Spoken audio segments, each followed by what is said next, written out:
Good morning, ladies and gentlemen. I would like to request all of you to please be seated. We are about to start.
They say the hand that rocks the cradle rules the world. A very good morning to all of you who are here today to support her run. Before we start the proceedings for the day, I would like to run you through the agenda. So we will be having a welcome address by the Senior Country Director of IFES Sri Lanka. Then we will be having a keynote speech by the Minister of Women and Child Affairs. We'll be having a special address by the High Commissioner of Australian High Commission of Sri Lanka, a video message by E-Safety Commission Australia, a presentation by #Generation. Then we'll be having the official campaign launch of Support Her Run. Then also we'll be having an interesting panel discussion, fireside chat with eminent people, eminent professionals in the field, and also remarks by the Election Commission of Sri Lanka. ආයුබෝවන් සුබ උදෑසනක් පැමිණ සිටින සියලුම දෙනාට වැඩසටහන ආරම්භ කිරීමට ප්‍රථමයෙන් අද දින ඔබ හමුවට එන වැඩසටහන් පෙළ ගැස්ම ගෙනීමට අවසරයි. ප්‍රථමයෙන්ම ඔබ සැම පිළිගැනීම සඳහා IFES ශ්‍රී ලංකා ආයතනය වෙනුවෙන් ජ්‍යෙෂ්ඨ අධ්‍යක්ෂක පෝල් ගෙරින් මහතා ඔබ සියලු දෙනා අමතනවා ඇති. ඒ වගේම කාන්තා හා ළමා කටයුතු අමාත්‍යාංශයේ අමාත්‍ය සරෝජා පෝල්රාජ් මැතිනිය ඔබ සැම අමතනවා. ඒ වගේම ඔස්ට්‍රේලියානු මහ කොමසාරිස් කාර්යාලය වෙනුවෙන් ඔස්ට්‍රේලියානු මහ කොමසාරිස් පෝල් ස්ටීවන් මහතා ඔබ සැම අමතනවා. ඒ වගේම මාර්ගගත අවකාශයේ සුරක්ෂිතභාවය වෙනුවෙන් ඇති කොමිසම වෙනුවෙන් ඔස්ට්‍රේලියාවේ ඔබ වෙනුවෙන් පණිවිඩයක් ගෙනෙනවා. ඒ වගේම සිවිල් සංවිධාන අවකාශය වෙනුවෙන් #generation ආයතනය ඔබ වෙත දත්ත පිළිගනු ලබනවා. ඒ වගේම නිල වශයෙන් support her run එලි දැක්වීම සමගම විද්වත් මණ්ඩලයක් සමග සාකච්ඡාවක් තිබෙනවා. අවසන් වශයෙන් මැතිවරණ කොමිසමේ අදහස් ඔබ වෙත පිළිගනු ලබනවා. වැඩසටහන ආරම්භ කිරීමට ප්‍රථමයෙන් ඔබට සිංහල හෝ දමිළ මාධ්‍යයේ අවශ්‍ය නම් දමිළ භාෂාවෙන් වැඩසටහන සමග සම්බන්ධ වීමට අවශ්‍ය නම් ඒ සඳහා උපකරණ අපි ලබා දීලා තියෙනවා. අංක 1 ඔස්සේ දමිළ භාෂාවෙනුත් අංක 2 ඔස්සේ සිංහල භාෂාවෙනුත් ඔබට මේ වැඩසටහනට සම්බන්ධ වෙන්න පුළුවන්. අනුජිතා.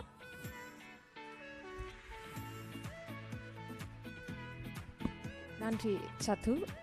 இன்றைய தினம் இந்த அவையிலே கூடியிருக்கக்கூடிய உங்கள் அனைவருக்கும் எங்களுடைய மனமார்ந்த நன்றிகளையும் வணக்கங்களையும் தெரிவித்துக் கொண்டு இன்றைய நாளினுடைய நிகழ்ச்சி நிரலை சற்று உங்களுக்கு விளக்கலாம் என்று நினைக்கின்றோம். அந்த வகையிலே முதலிலே வரவேற்புரை இலங்கைக்கான IFES நிறுவனத்தினுடைய சிரேஷ்ட இயக்குனர் அவர்களால் வழங்கப்பட இருக்கின்றது. தொடர்ச்சியாக கருத்துரையாற்றுவதற்காக எங்களோடு இன்றைய தினத்திலே இலங்கை பெண்கள் மற்றும் சிறுவர் விவகார அமைச்சர் அவர்கள் எங்களோடு கலந்து கொண்டிருக்கின்றார். தொடர்ச்சியாக இலங்கை ஆஸ்திரேலிய உயர்ஸ்தானிகர் ஆலயத்தின் சிறப்பு உயர்ஸ்தானிகர் அவர்கள் சிறப்புரையாற்றுவதற்காக எங்களோடு இங்கே வருகை தந்திருக்கின்றார். அதைத் தொடர்ந்து இன்றைய நாளிலே குறிப்பாக இலங்கையில் தொழில்நுட்பத்தை அடிப்படையாக கொண்டு தொழில்நுட்ப வசதிகளோடு முன்னெடுக்கப்படுகின்ற பால்நிலை அடிப்படையிலான வன்முறைகள் குறித்தும் அதனுடைய தரவுகள் சார்ந்தும் ஒரு பிரசன்டேஷன் ஒன்றினை இங்கே வழங்குவதற்காக ஹேஷ்டேக் நிறுவனத்தினுடைய பிரதிநிதிகள் எங்களோடு இணைந்திருக்கிறார்கள். அதன் தொடர்ச்சியாக இன்றைய நாளின் மிக முக்கியமாக கருதப்படுகின்ற சப்போர்ட் ஹர் ரன், அவளுடைய அரசியல் பிரவேசத்தை ஆதரிப்போம் என்கின்ற இந்த செயற்றிட்டத்தின் வெளியீட்டு காணொளி இங்கே வெளியிடப்பட இருக்கின்றது. அதனைத் தொடர்ந்து தீப்பாசறை மாதிரியிலான கலந்துரையாடல் ஒன்று இங்கே நடக்க இருக்கின்றது. அந்த கலந்துரையாடலின் முக்கிய கருப்பொருளாக எதிர்வரும் LGA தேர்தலை முன்னிட்டு, அதாவது உள்ளூராட்சி அதிகார சபை தேர்தலை முன்னிட்டு நாங்கள் இனி எவ்வாறு மக்களுடைய கருத்துக்களை எவ்வாறு நாங்கள் அதிலும் குறிப்பாக தொழில்நுட்பத்தை அடிப்படையாக கொண்டு முன்னெடுக்கப்படுகின்ற பால்நிலை அடிப்படையிலான வன்முறைகளை எவ்வாறு நாங்கள் தடுக்கலாம், அது தொடர்பில் இந்த தேர்தல் சார்ந்து எத்தகைய நடவடிக்கைகளை மேற்கொள்ள வேண்டும் என்பது சம்பந்தமான ஒரு கலந்துரையாடல் இங்கே இடம்பெற காத்திருக்கிறது. இறுதியாக இலங்கை தேர்தல் குழு ஆணைக்குழுவின் பிரதிநிதிகள் உங்களோடு கருத்துரையாற்றுவதற்காக காத்திருக்கிறார்கள். இங்கே நடைபெறும் நிகழ்வுகள் அத்தனையும் வெவ்வேறு மொழிகள் சார்ந்து இயங்க இருப்பதால் தயவு செய்து நீங்கள் உங்களுக்கு வழங்கப்பட்டிருக்கின்ற மொழி சேவை கருவிகளை பாவிக்குமாறு அன்புடன் கேட்டுக்கொள்கின்றோம். ஏதாவது உதவி தேவைப்படின் எங்களை அணுகவும். நன்றி.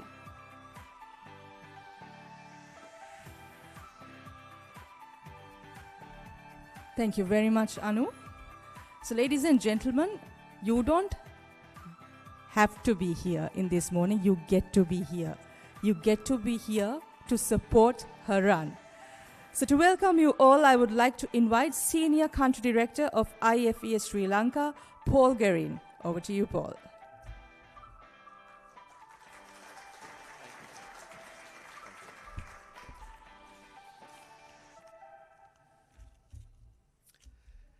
Minister of Women and Child Affairs, Honourable Saroja Savitri Polraj, His Excellency Paul Stevens, Australian High Commissioner to Sri Lanka, distinguished members of the Election Commission, esteemed parliamentarians, diplomatic missions, respected members of civil society, activists, journalists, and most importantly, inspiring women and all gathered here today, good morning, Aibawan, Vanakam, Assalamu alaikum. It is an honour to stand before you as we officially launch Support Her Run campaign. Today marks an important milestone in our collective effort to create an inclusive, equitable and respectful political environment for women in Sri Lanka. As we look ahead to the upcoming local elections on May 6, we must recognise the challenges that women in politics continue to face, challenges that not only hinder their campaigns, but also weaken democratic foundations. The Support Her Run campaign is not just about raising awareness, it's also about action, ensuring that women candidates feel supported, that their contributions are valued, and that they campaign freely without fear of harassment or abuse. As you may be aware, the Support Her Run campaign is both an online and offline campaign that raises awareness about digital threats faced by women candidates. It also mobilizes public support to counter online abuse and disinformation, fosters solidarity amongst voters, political parties, and civil society, and promotes a gender equitable electoral environment where women can campaign without fear. This campaign had a soft launch on International Women's Day on March 8th, on various social media platforms, attracting more than 1,500 followers in a few weeks, while providing educational information, expert perspectives, and endorsements by government stakeholders, and statistics on harmful speech against women candidates. Another key component of this campaign is the Community Ambassadors Program, training 35 district-level youth advocates on digital and media literacy, on the theoretical aspects of technology-facilitated gender-based violence, that's a mouthful there, TFGBV, its impact on women candidates, and strategies to mitigate harm and ensure a safe space online. Over the next month, these youth advocates will implement 10 advocacy projects across 8 districts. However, the success of the Support Her Run campaign depends on a whole of society approach. It is a call to action to every political leader, every election official, every journalist, and every voter who believes in democracy. We must collectively challenge the harmful narratives that discourage women from participating in politics. We must create a culture where women's leadership is not just accepted, but celebrated. I urge each of you here today to take a stand. Let us commit to ensuring that every woman who dares to lead is met with support, not resistance. We must collectively change. Let us use our voices to uplift and not tear down. Let us show the world that in Sri Lanka, democracy means fairness, and fairness means no hate. I extend my deepest gratitude to our donor, the Australian High Commission, and to our partner, the Election Commission of Sri Lanka, for their unwavering support. I would also like to thank in advance all the presenters, moderators, panelists, interpreters for giving their time today to share their insights and expertise, as well as Australia's e-Safety Commissioner for sending a special video message, the director of our Support Her Run campaign video, which you'll see later, which is very exciting, and all the organizations hosting booths in the lobby you'll see. Please mingle afterwards. And everyone else who's contributed to making this launch possible. Together, let us make Support Her Run a movement that echoes far beyond this room, beyond the election, into the future of the political landscape of Sri Lanka. Thank you.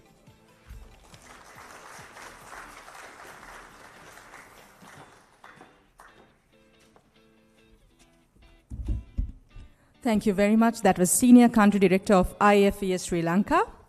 So in Paul's speech, he said that democracy means fairness and fairness means no hate. So ladies and gentlemen, while you're being here, you can also subscribe to our social media channels on Facebook, TikTok, and Instagram by using the QR codes you are seeing.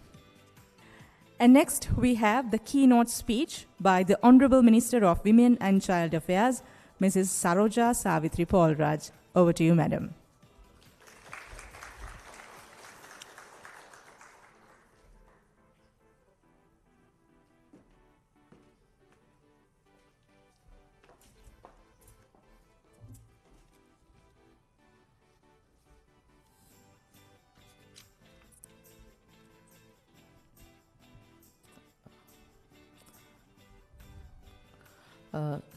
Good morning, all of you. Vanakkam, Ayuban, Assalamu alaikum. His Excellency Paul Stephens, High Commissioner of the Australian High Commission, Colombo, distinguished members of the Election Commission of Sri Lanka, esteemed parliamentarians, diplomatic missions, Paul Guerin, Senior Country Director of IFES Sri Lanka, respected members of civil society, activists, journalists, and most importantly, the inspiring women and all gathered here today. It is a privilege to stand before you today at the Support Her Run launch event organized by the International Foundation for Electoral System, IFES, a platform dedicated to empowering women in politics. This gathering marks an important step towards fostering a more inclusive and equitable electoral process, one where women candidates can campaign freely without fear, intimidation, or digital harassments.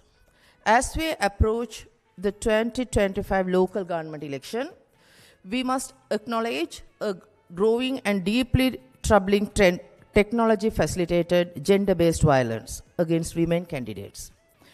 In an era where digital platforms have become critical tools for political engagement, we are also witnessing their dark side.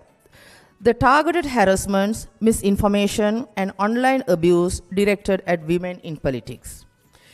In many parts of the world, including our own country, women who dare to step into leadership roles face relentless online attacks. These attacks are not just personal, they are strategic. They aim to silence, disrespect, and push women out of public life. Women candidates experience cyber harassments, deepfake technology, and gender disinformation campaigns. They are subjected to sexist narratives, threats of violence, and character assassination, which discourage political participation. Studies show that female politicians are twice as likely as their male counterparts to experience online abuse, with young women and those from marginalized communities facing even harsher attacks. This is not just an issue of free speech. It is a direct attack on democracy itself. When women are deterred from running for office due to online threats, we are all lost. To counter this, we must create positive narrative that empower and protect women candidates. This requires a multi-stakeholder approach involving government and legal frameworks, strengthening cybersecurity laws to criminalize online harassments and misinformation campaigns targeting women, ensuring law enforcement is trained to respond effectively to digital gender-based violence, as well as political parties and institutions. Political parties must commit to zero tolerance for online abuse against their female candidates. Implement internal support mechanism, including legal aid, digital security training, and rapid response teams for affected candidates. Media and technology platforms. Social media companies must be held accountable for removing harmful content swiftly. Fact-checking mechanism also needed, should be strengthened to prevent the spread of gender disinformation. Civil society and grassroots movements. Campaigns to amplify women's voices should be prioritized, showcasing women leaders as role models rather than subject to online ridicule. Community-driven digital literacy programs can equip women with skill to navigate online spaces safely. This event today is a call to action. Support her run. It's not just about encouraging women to contest elections. It is about ensuring they can do so without fear. We must really behind our women candidates, offering them not just words to encouragement, but concrete protection and support. To all the brave women stepping forward for the 2025 local government election, know that you are not alone. Your voice matters. Your leadership is essential, and your courage paves the way for the next generation of women leaders. Let us stand together to ensure that technology is used as a tool for empowerment, not a weapon of suppression. Thank you. அதே வேளையில் வருகை தந்திருக்கின்ற அனைவருக்கும் வணக்கம். நான் இந்த வேளையில் கூற விரும்புகின்ற முக்கியமான ஒரு விடயம், இந்த சப்போர்ட் ஹர் ரன் இந்த நிகழ்வின் போது நாங்கள் அனைவருமே எதிர்பார்க்கின்றது, இலங்கையில் எதிர்வருகின்ற உள்ளூராட்சி மன்ற தேர்தலின் போது இந்த தேர்தல் களத்தில் இறங்கி போட்டியிடுகின்ற அரசியல் பயணத்தை மேற்கொள்கின்ற அனைவருக்கும், முக்கியமாக பெண்களுக்கு சமமான பங்களிப்பு, சமமான வாய்ப்பு, அந்தஸ்து, அங்கீகாரம், அது மட்டுமல்லாமல் ஏற்றுக்கொள்ளல் போன்ற விடயங்கள் தவறாமல் நடக்க வேண்டும். எனவே தான் நாங்கள் கூறுகின்றோம், இது தொழில்நுட்ப தளங்கள், அதாவது நாங்கள் பார்க்கின்ற இந்த சோஷியல் பிளாட்ஃபார்ம் அனைத்திலும் இந்த பெண்களுக்கான வன்முறை கட்டவிழ்த்து விட்டு இருப்பதை நாங்கள் பார்த்திருக்கின்றோம். பெண்களுடைய எழுச்சி என்பது ஒரு சமுதாய வளர்ச்சிக்கு மிகவும் கட்டாயமானதாக நாங்கள் நினைக்கின்றோம். ஆகவே தான் ஒரு சமுதாயம் வளர்வதாக இருந்தால், வளர்ச்சி அடைவதாக இருந்தால், அரசியல் துறையாக இருக்கலாம், கல்வியாக இருக்கலாம், பங்களிப்பான சமுதாயமாக இருக்கலாம். அது மட்டுமல்லாமல் அனைவருடைய வாழ்விலும் முன்வருவதற்கான முயற்சிக்குள் அவர்களை ஏற்றுக்கொள்ளக்கூடிய ஒரு சமுதாயமாக இந்த நாட்டின் சமுதாயம் இருத்தல் கட்டாயமானது. ஆகவே தான் நாங்கள் கூறுகின்றோம், இந்த அரசியல் பயணத்தில், அரசியல் பங்கேற்பின் போது அனைவருமே, முக்கியமாக பெண்கள், நடக்கின்ற வன்முறைகளை தாங்கிக் கொள்வது அவசியமே இல்லை. ஒன்றாக எழுந்து நிற்பதே முக்கியம், எதிர்ப்பு தெரிவிப்பதே கட்டாயம். ஆகவே தான் நாங்கள் சொல்கின்றோம், நீங்கள் தனிப்பட்டவர்கள் அல்ல, இந்த சமுதாயத்தில் இருக்கின்ற அனைத்து தடைகளையும் தாண்டி அபிவிருத்திக்காகவும், தனிப்பட்ட வளர்ச்சிக்கு மாத்திரமின்றி சமுதாய அபிவிருத்திக்காக செயற்படுகின்ற உங்கள் அனைவருடனும் தொடர்பு கொண்டு உங்கள் அனைவருக்கும் பலமளித்து கட்டியெழுப்ப வேண்டிய கட்டாயம் அனைத்து அரசாங்கங்களுக்குமே இருக்கின்றது. எனவே பெண்கள் மற்றும் சிறுவர் விவகார அமைச்சர் என்ற வகையில் கூறுகின்ற உறுதிமொழியானது, நாங்கள் அனைவருமே, பெண்கள், பெண் சிறுவர்கள் அனைவருமே கல்வியில் தடை தாண்டி வர வேண்டும், அரசியலில் தடை தாண்டி வர வேண்டும். எங்களுடைய அடையாளங்களை நாட்டின் உறுதிமொழியாக முத்திரை குத்த வேண்டும், முத்திரையாக நாங்கள் அதை நிலைநாட்ட வேண்டும். அதற்கான எவ்வாறான தடை இருக்கின்றதோ, அது தொழில்நுட்ப ரீதியாக இருக்கலாம், சமுதாய ரீதியாக இருக்கலாம், நடைமுறைகள் ரீதியாக இருக்கலாம், இது அனைத்தையுமே ஒன்றாக வெற்றி பெறுவோம். அது அனைத்துக்காகவும் நாங்கள் ஒன்றாக செயற்படுவோம் என்றதை நான் கூற விரும்புகின்றேன். අවසානයට මේ අවස්ථාව විශේෂයෙන්ම සපෝට් හර් රන් මේ වැඩසටහන තුලින් දේශපාලනයේ ප්‍රවේශය ලබන ලංකාවේ සියලුම කාන්තාවන්, ඒක අපි ජයග්‍රාහී මොහොතක අපි හැම කෙනෙකුටම සමරන්න තිබෙන සම අයිතිය, ස්ත්‍රී පුරුෂ සමාජභාවී වෙනසකින් තොරව අපි හැම කෙනෙකුටම හැකියාව ලැබෙනවා නම් රටේ දේශපාලනයේ සම පංගුකාරීත්වය, සම සහභාගීත්වය සහ සමාන පිළිගැනීම ලබන්නට ඒ සමාජය තමයි අපි දියුණු ශිෂ්ට සම්පන්න සමාජය කියලා කියන්නේ. ඒ සමාන පංගුකාරීත්වය, සමාන සහභාගීත්වය, ඒ වගේම සමාන පිළිගැනීම ආර්ථිකය තුලත්, දේශපාලනය තුලත්, සමාජ ජීවිතය තුලත් ගැහැණු දරුවෙකුට සහ ගැහැණියකට ලැබිය හැකි මට්ටමට මේ රට ගොඩනගන්න මෙහි පවතින, ලංකාව තුල පවතින නීතිමය රාමුවේ තිබෙන බාධාවන්, අධ්‍යාපනයේ පවතින බාධාවන්, සමාජ සංස්ථාවේ පවතින බාධාවන්, ආකල්පමය බාධාවන් ඉවත් කර දීම රජයක වගකීම වෙනවා. ඒ සඳහා වන යාන්ත්‍රණය ශක්තිමත් කිරීම තමයි දේශපාලන අධිකාරියෙන් බලාපොරොත්තු වන්නේ. ඒ සඳහා වන සහතිකය අපි නව රජය හැටියට ලබා දෙනවා. කාන්තාවන් සවි බල ගැන්වීම යනු ඉඩ ලබා දී පසකට වීම නෙමෙයි, ඔවුන්ගේ ඉදිරි ගමනට අවශ්‍ය වන සියලු ශක්තියින් සඳහා වන යාන්ත්‍රණය සකස් කර දීමත්, ඒ අවදි වන කාන්තාවන්ගේ ශක්තිය සමාජ සංස්ථාවේ ඊළඟ අවධිය කරා යන්න ඉඩ සලසා දීමත් කියන කාරණාව. ඒ වෙනුවෙන් අවශ්‍ය සියලු යාන්ත්‍රණයන් ශක්තිමත් කරන්න ලංකාවේ මේ එළඹෙන 2025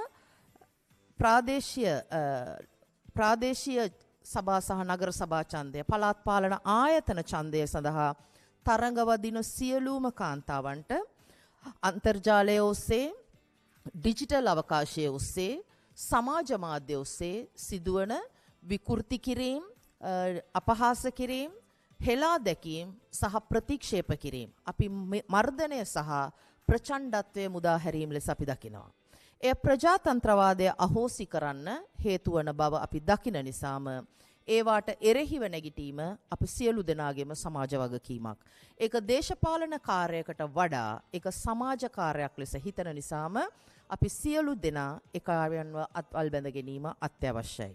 ඒ වෙනුවෙන් මේ පවත්වන සපෝට් හර් රන් මේ වැඩසටහන මැතිවරණයට පෙර ඔබ අප සියලු දෙනා ඒක රාශී කරන්නත්, එකම තැනකදී අපි සියලු දෙනාම එකට වගවීම වෙනුවෙන් අපේ වගකීම වෙනුවෙන් වග වෙන්නට ඉඩ සලසා දීමත් වෙනුවෙන් මේ සියලු සංවිධානය කටයුතු වලට මගේ ස්තුතිය පුද කරන අතරම අපි නැගිටිමු අවදි වෙමු එකාවන්ව සටන් කරමු ඔබේ මගේ අවකාශය දිනා ගැනීම සඳහා අපි හැම කෙනාගේම වගකීම ඉටු කරමු කියන පණිවිඩය ලබා දෙනවා. ස්තුති අවස්ථාව ලබා දුන්නාට. Thank you for your invitation. Thank you. Thank you for your time.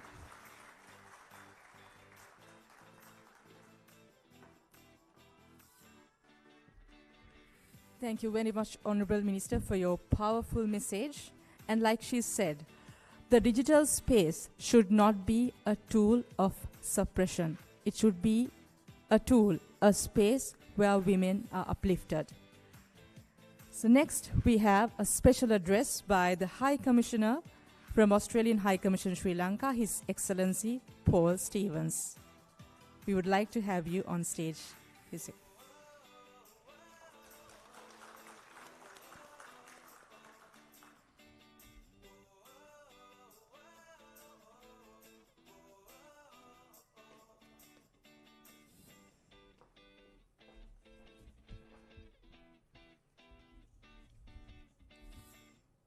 Ayubowan, Thanakama, Assalamu alaikum and good morning. I'd like to acknowledge the Honourable Saroja Savichi Paraj, Minister for Women and Child Affairs. Minister, it's a great honour to see you again this week to discuss gender equality and women's political participation. Mr Paul Garan, Senior Country Director from IFAS Sri Lanka. Esteemed members of the Election Commission of Sri Lanka, political parties, civil society representatives, panellists, women candidates and esteemed guests. I'm really pleased, thrilled in fact, to be here this morning for the launch of the Support Her Run campaign. Sri Lanka has a proud history of strong political participation and civic engagement. The historic outcome of the recent parliamentary elections saw a doubling of women's representation to 10%, a significant and positive shift which we should welcome, while we also continue to work for a higher proportion of women in politics and parliament. Clearly there's still a lot to be done. Historically, legislative bodies in Sri Lanka are underrepresented by women politicians, and the upcoming local government elections provide a critical moment to continue to strengthen women's representation. Around the world, in Australia and here in Sri Lanka, women in politics face alarming levels of online abuse, harassment and disinformation. This online abuse can include smear campaigns, harassment and threats. This is an issue of safety, it is an issue of human rights, and it is an issue of democracy. When women are silenced or pushed out of politics, it is not just women who are affected, it's all of society. Support Her Run is about changing this reality. It is about equal opportunity. This campaign will challenge online hate and disinformation against women candidates. It will amplify the voice of women leaders and recognise their contributions. The Australian Government's long-standing support with IFAS and support to the Election Commission of Sri Lanka works to ensure a safe and inclusive electoral process that has integrity and supports elections where democracy can thrive. I want to thank all of you here today for your leadership on this important issue, not least the Election Commission of Sri Lanka. No country can meet its development goals without ensuring that everyone, women and men alike, can reach their full potential, and no woman should need to choose between her safety and her right to lead. In January this year, the Australian Government launched a new international gender equality strategy. This strategy underscores Australia's commitment to eliminate gender-based violence, advance women's economic empowerment and embed gender equality across Australia's international engagement. This commitment is not just about words but also about action. Australia has a strong track record of supporting gender equality in Sri Lanka through our actions. Earlier this week, I was joined by the Honourable Prime Minister and the Minister for Women and Child Affairs to launch Australia's new flagship gender program called Thrive.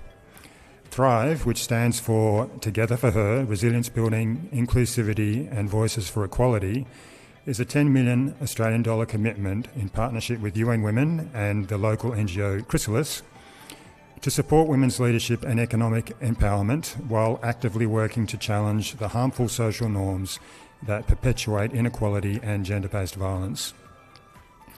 In addition to this, Australia has supported the International Finance Corporation to deliver the Women in Work program, which worked with the private sector to create safer, more inclusive workplaces, ensuring businesses in Sri Lanka could fully harness the skills and potential of women. Through our Australia Awards scholarships, we have enabled talented Sri Lankan women to access world-class education, equipping them with the skills and networks to drive change in their communities. And during the COVID pandemic and 2022 economic crisis, Australia worked with the UN Resident Coordinator's Office, UNICEF and UNFPA to provide humanitarian support that targeted the most vulnerable, including women and girls. One of the most powerful ways to challenge outdated gender roles is by ensuring women are visible in leadership, whether in politics, business or their communities. Sri Lanka is not alone in this challenge. The Australian government has committed to our own national strategy to achieve gender equality. This sets out our strategy on how to continue to improve leadership, representation and rights of women. We are making strides. For example, there are currently 11 women in Australia's 23-member Cabinet of Ministers. Yet, women in Australia are more than twice as likely as a man to fear for their safety, and women with high-profile jobs or leadership positions are more likely to experience tech-based gender violence, especially if they are younger or live with disability. Australia's eSafety Commissioner is our independent regulator for online safety, targeting online abuse to create a safer online experience. I have invited Australia's eSafety Commission to provide a video message today that highlights its efforts to combat online and technology-facilitated gender-based violence and the importance of being upstanders in advocating for change. I trust that this message will be informative and useful to your participation in Support Her Run.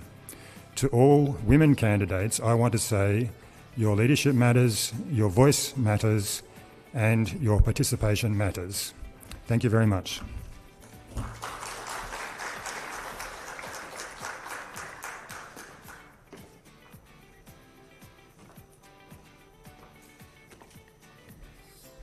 Thank you very much, His Excellency Paul Stevens. Thank you very much for your valuable messages. And ladies and gentlemen, next we have a presentation by the eSafety Commission of Australia, a video message, and that will be played.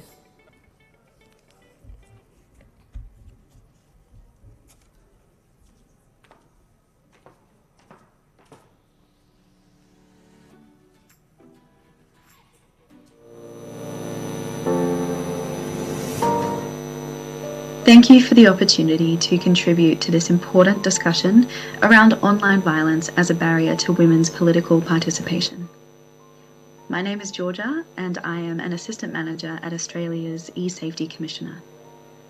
For those who may not know us, eSafety is Australia's independent online safety regulator and educator.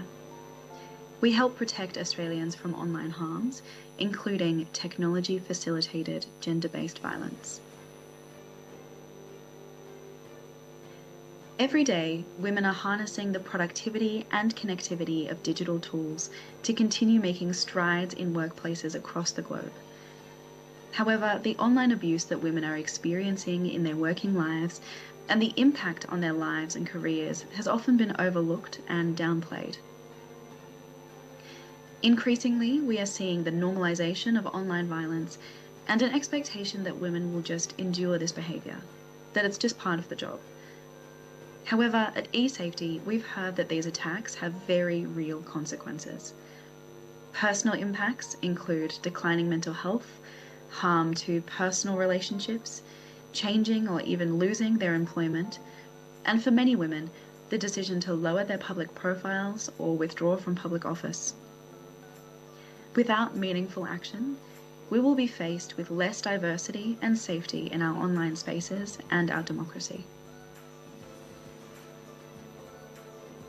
Social media self-defense is a training session that eSafety delivers to groups that we know experience disproportionate rates of tech-facilitated abuse, including women politicians, journalists, and women in sport. It's important to acknowledge that in an ideal world, this training wouldn't need to exist. Tech companies have a critical role to play in preventing this abuse, and at eSafety, we strongly encourage tech companies to take a safety by design approach, which means embedding safety into tech products at the design, development, and deployment stages before harm occurs. However, in the absence of strong legislation and accountability, this training is a necessary reality. During our social media self-defense training, we take participants through our shield, which includes 3 layers of self-defense. Our primary defenses are actions that anyone can take to be proactive about their online safety. We discuss privacy settings and separating your public and professional online presence from your personal one. Next, we move to our secondary defenses, where we talk about some common conversation controls like blocking, muting, and unfollowing, as well as educating on other de-escalation tools. Finally, we go to our tertiary defenses, where we talk about those attacks that may lead a person to report, whether to police or to the platform, and some tips on doing this effectively. But it is the final part of our training, where we talk about the fight back against online violence, that I would really like to emphasize with you all today. We know that online violence can have lasting effects on women's personal and professional lives. While it's understandable that some women may need to withdraw from online spaces, when we consistently do, these spaces can become more hostile and women's voices continue to be marginalized. This could have serious implications for public debate and for the strength of our democracies. It's for this reason that we encourage everyone, as individuals and as part of organisations, to be upstanders against TFGBV where it is safe to do so. On an individual level, this means talking about this issue like we all are today, joining others in sharing messages of support and solidarity to counteract online abuse, even across party lines. Parliamentarians and leaders also have an important role to play in driving legislative reform to prevent online violence and legislating regulatory requirements onto tech platforms that are facilitating this abuse. It is more important than ever to turn the tide on this abuse and prevent the rollback of women's rights. If you would like to know more about our training, please email us at the email address you see on the screen. Thank you again for inviting me to this important conversation.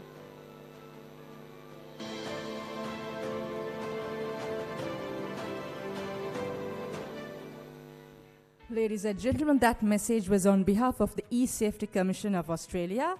So how are we doing so far? Are you ready to take action and support her run? Yes? I need to hear yes. Maybe a better yes? There you go. That's the spirit. So ladies and gentlemen, on behalf of the civil society, we have #generation. They'll be presenting a statistical presentation on technology-facilitated gender-based violence. And to do this, I would like to invite Sanjana Ravi, who is a program specialist of #generation. Over to you, Sanjana.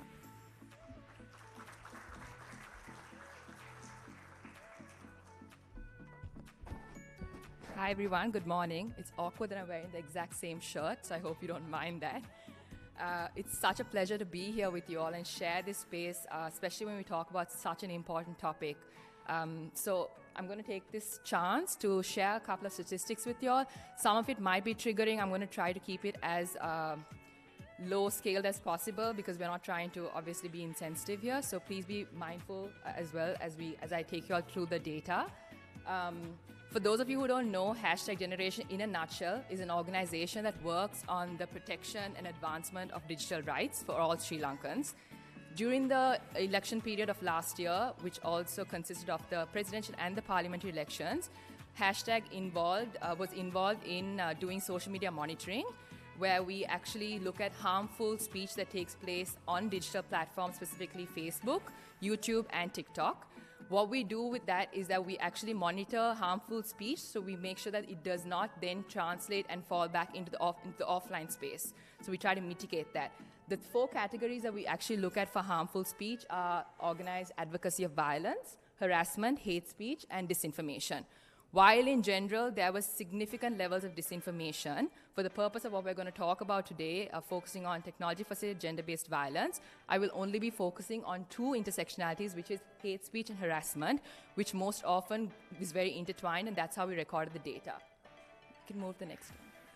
So this is a snapshot of looking from August to December. That's also crucial because that's when the elections was announced in August, till December, where we also look at the post-election period. So in total, these are the number of harmful cases, which takes in consideration all 4 categories. But as you can see, in every month, harassment has always been the highest, except for September, where actually hate speech was higher than harassment. And if anyone can think or analyze why, that is predominantly because when we had the presidential election in September, we only had male or /men who were candidates. We didn't have any women candidates, and this doesn't mean that there was no harassment against the male candidates, but the numbers of harassment was lower, and it was more hate speech focused. So hate speech is also very identity-based. Harassment is obviously constant harassment of an individual online, which can include doxing and other sort of harassments, right?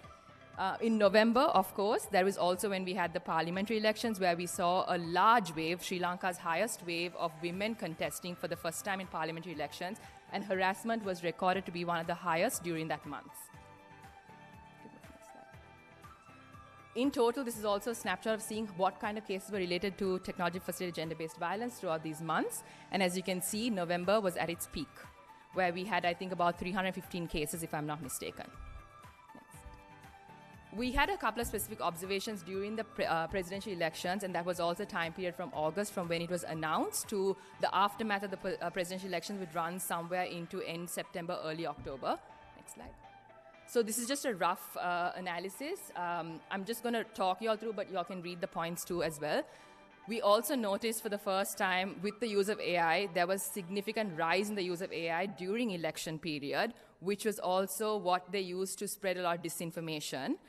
There was also, like, the previous speakers before me had shared, we all see how technology-facilitated gender-based violence works. And these can be in very coordinated forms through coordinated campaigns that are purposely put out there to also discredit a lot of the people who are running for campaigns. And we saw this a lot in the ways of gender disinformation, but specifically, AI was also used to manipulate public perceptions by creating false narratives. And when we speak about gender-based violence, it is not just attack on just women. We also look at how this also affects other vulnerable communities, protector groups that we call, especially the LGBTQI community. And an example of one was, on the previous slide, an example of one was where there were actually 2 male presidential candidates where there was a video of them created falsely kissing, and there was a lot of homophobic rhetoric that went along with it. So that was a very important messaging that was created that was also trying to create a lot of social prejudice. Move to the next slide, please. So what we also saw is that even though there were no women who were candidates for the presidential elections, there were still women who were targeted throughout this period. And one of the biggest targets were the spouses of the male candidates. They had faced a lot of sexist, misogynistic remarks, a lot of derogatory content was formed against them, a lot of AI-generated content against them, also insinuating illicit affairs and those kind of unnecessary kind of, just to create a lot of public perception, to make it seem as if the man was not a family man, or there also that his spouse was also someone who was not from a very family-oriented background. Next, please. Other forms of TFGB that we also observed were significant amounts of conversations on, for example, certain parliamentary members who, female parliamentary members, were accused of being sex workers, were accused of also running night schools to train people to become sex workers. These were all those who were associated within the parties of certain presidential candidates who were running at that time. So while people were also attacking through hate speech the male candidates, female party members were attacked throughout that if they were also supporting a particular presidential candidate. We also saw the rise of a very famous religious clergy who put out a YouTube video also discrediting females in certain parties where presidential candidates were running. Post-election observations, we saw there was a rise in also extreme misogynistic slurs and also derogatory content that was also related to particular political parties. And then we also noticed it was not just those in the political parties, but any woman across the country who supported a political party that could have won, could have not won, were also significantly targeted. My entire premise of why I'm showing this is to show that it is very much a holistic way of how things happen. It is not just one specific target. It is not just women candidates who are targeted, but those who are also in the political space. Women, if they operate in the political space, are heavily targeted. And those women who also show support, open support on social media, are also specifically targeted for those reasons. During the parliamentary elections, of course, data was significantly higher because, like I mentioned earlier, Sri Lanka saw the largest number of women contesting for the first time in parliamentary elections. The data is from October to November, kind of into early December, actually. So during this time, we recorded 333 cases of harmful speech, again, that categorizes all 4 categories, out of which 135 cases were specifically focused on technology-assisted gender-based violence. So this is just a snapshot of what we kind of captured, and you can see there are intersectionalities as well. The highest was obviously hate speech, bullying, and harassment. So most often it's not just hate speech or it's just harassment, but they can also overlap with each other. And as you can see, 52% of the 135 cases were of hate speech, bullying, and harassment. And then you had hate speech, harassment, and then hate speech, and then other kind of falls within the smaller minority number of cases that were recorded. Next slide, please.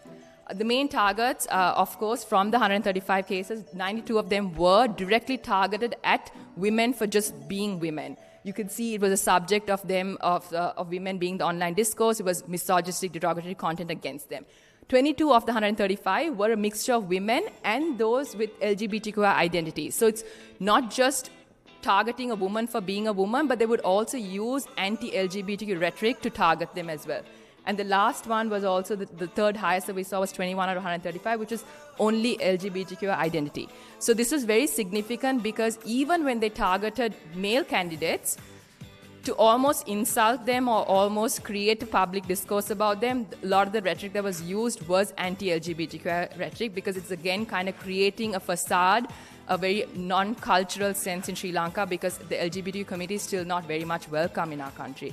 So these are kind of the main target groups that were identified in the parliamentary elections. I do want to mention that through our work at Hashtag, we've also observed in general, in overall, celebrities and political actors / politicians are always the most targeted in general. This would be like on a monthly basis, despite outside of elections. So political actors are those who work within political spaces. Politicians are those who run for, an election at one time. They are often the highest targeted at all times, and this was really good data to show and also encapsulate what really goes on during election period. Next slide. Certain cases, again, most often what we saw was a lot of those who ran for parliament. It was again not just the male candidates. To also insult the male candidates, they would target their peers in the party. There was also a lot of conversations behind one particular party where it was led by it was a male who was leading that party. But a lot of rhetoric was created, a lot of online discourse was created to also show that a lot of the women within his party were having sexual relationships with the party leader and therefore were running brothels, were sex workers, XYZ. There were also significant amounts of posts claiming that a lot of the women who secured their nominations did it through sexual favors. There was also one instance, one specific person who was targeted as the only trans person who ran during that time, and she was targeted heavily as well with a lot of anti-LGBTQI narratives. Next, please. I think that's about it, right? Is that, yeah. This is pretty much everything that we encapsulated. But again, this is very limited in what I just showed you all. I did not show you all specific visuals and things like that for obvious reasons. We don't want to create a space where it can be uncomfortable for people, but we do encourage you to visit our website. On our website, on Hashtag's website, there is a full brief which talks about all the social media monitoring that we did during the presidential elections, and it goes into depth into the TFGBV or just the OGBV that we collected data on.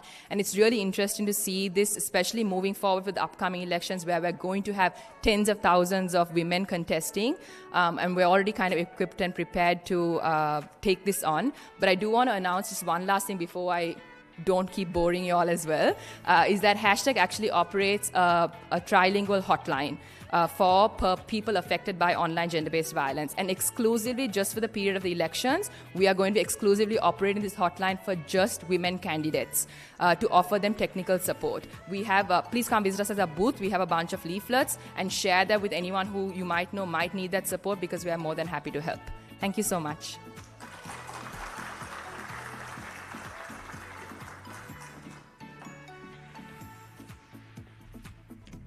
Thank you very much, Sanjana, for that illustrious presentation. So as Sanjana mentioned, we do have a couple of booths. I think we have about 6 booths which educate you on certain initiatives taken by IFES and also some of the partners which IFES works.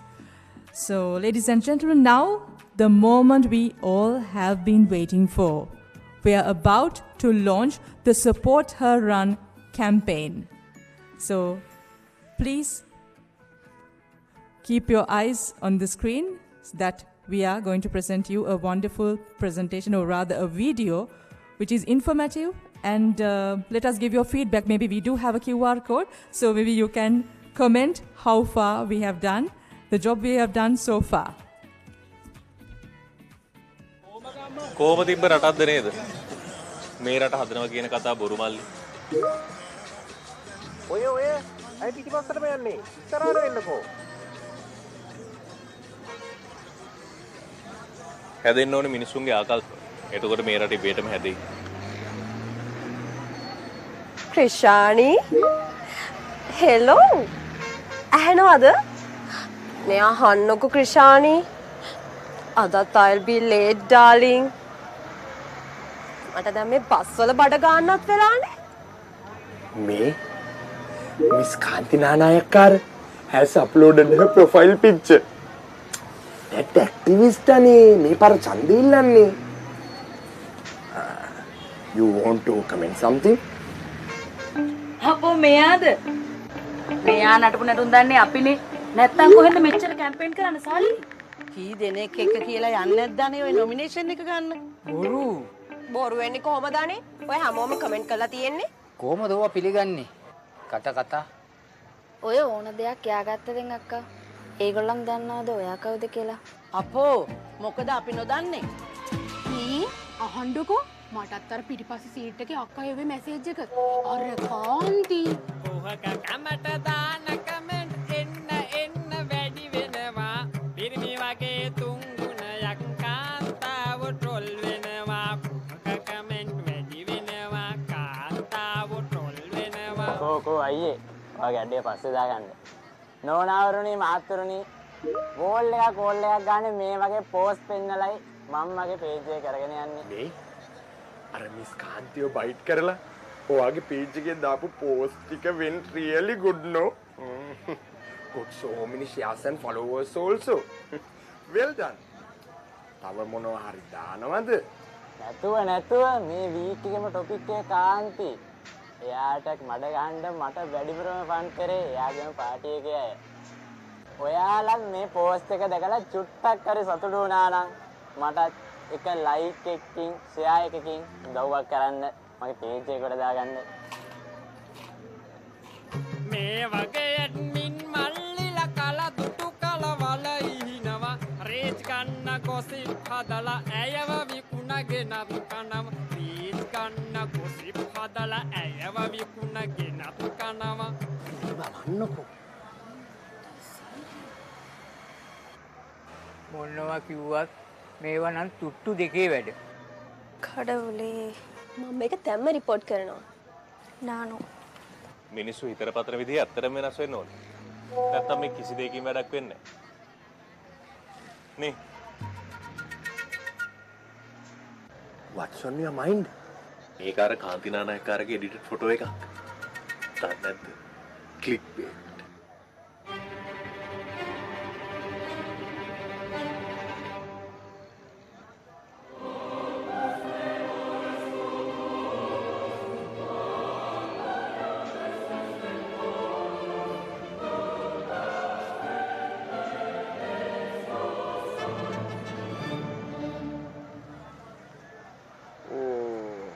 Sorry. We have removed your post. මේ edit කරලා share කරන දේවල් වලින් වෙන දේ ඔයාලට හිතා ගන්නවත් බෑ. මොනවද හොයන්නේ?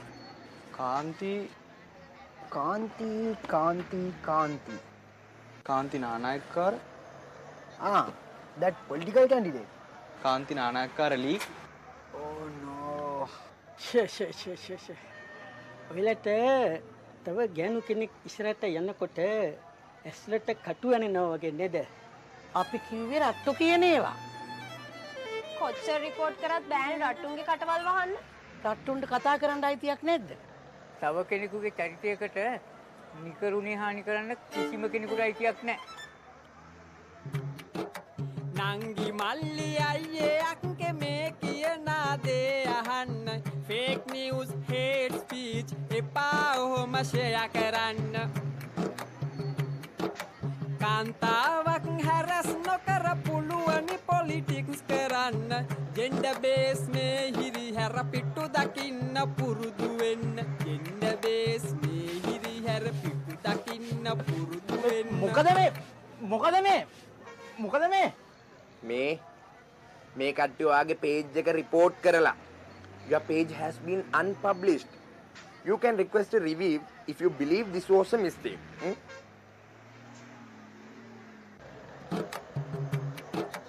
නංගි මල්ලි අයියේ අක්කේ මේ කියන දේ අහන්න fake news hate speech එපා ඔහොම share කරන්න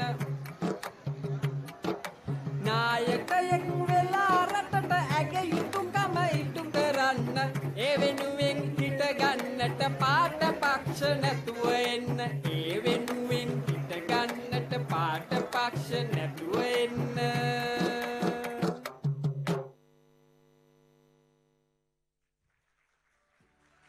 Ladies and gentlemen, I believe that deserves a bigger round of applause.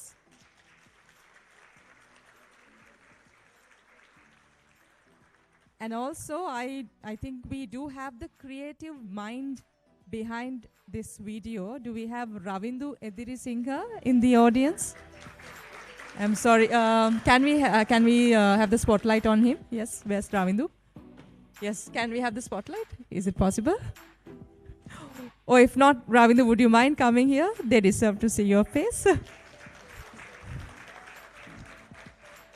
So, ladies and gentlemen, this is the creative mind behind that wonderful video. Thank you very much, Ravindu. So, ladies and gentlemen, we do have a panel discussion next in line, which is Fireside Chat. This will be hosted by Sonali Wanigabaduge. So, before I invite her, it is my privilege and honor to read out her profile. So Sonali, I think most of you, or at least some of you, may know her, familiar with her face on TV. So Sonali is a lawyer by profession, and she serves as the company secretary of the Capital Maharaja Group, News First. And she won the South Asia's Ladi Media and Advertising Award for Gender Sensitivity in 2024, representing Sri Lanka. And she has been honored for her efforts in promoting gender inclusivity through her work on the People's Platform, where she engages with diverse stakeholders on critical gender-related issues. Her contributions include challenging stereotypes, advocating for sexual and reproductive rights, promoting workplace safety for women, supporting LGBTIQ rights, addressing gendered mental health concerns, and encouraging women's political participation and legal reforms. And of course, we do not have anyone better than Sonali to have this session. So Sonali, I would like to invite you on stage.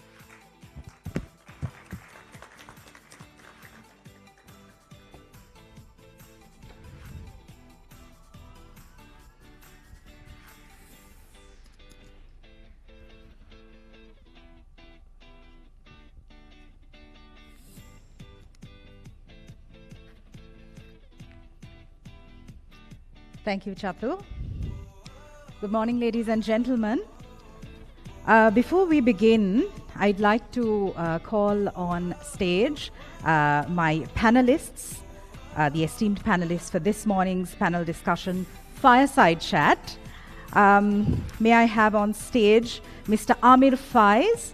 Mr. Faiz is a commissioner of the Elections Commission of Sri Lanka. He's an attorney at law of the Supreme Court of Sri Lanka, specializing in civil litigation, constitutional law, human rights, and public interest litigation.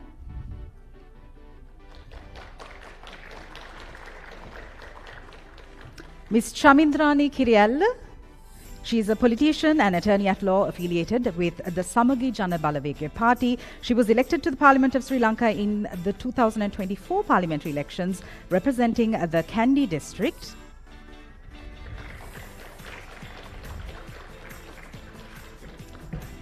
Dr. Kaushalya Aryaratna is an attorney at law, researcher, lecturer and politician. She serves as a member of parliament representing the Colombo electoral district under the National People's Power Party. Her diverse background in law, academia and politics positions her as a significant contributor to Sri Lanka's legislative processes, particularly in areas concerning human rights and gender studies. Mr. Nirosh Ananda, he's the Chief Security Engineer at the Sri Lanka Computer Emergency Readiness Team, or SL-CERT. He's a cybersecurity professional, playing a crucial role in safeguarding the nation's digital infrastructure.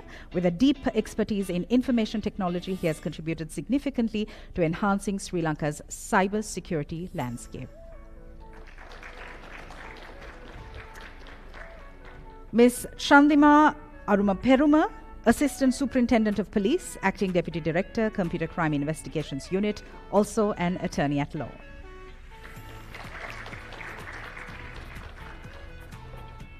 And finally, may we have on stage Asela Vaidyalankara.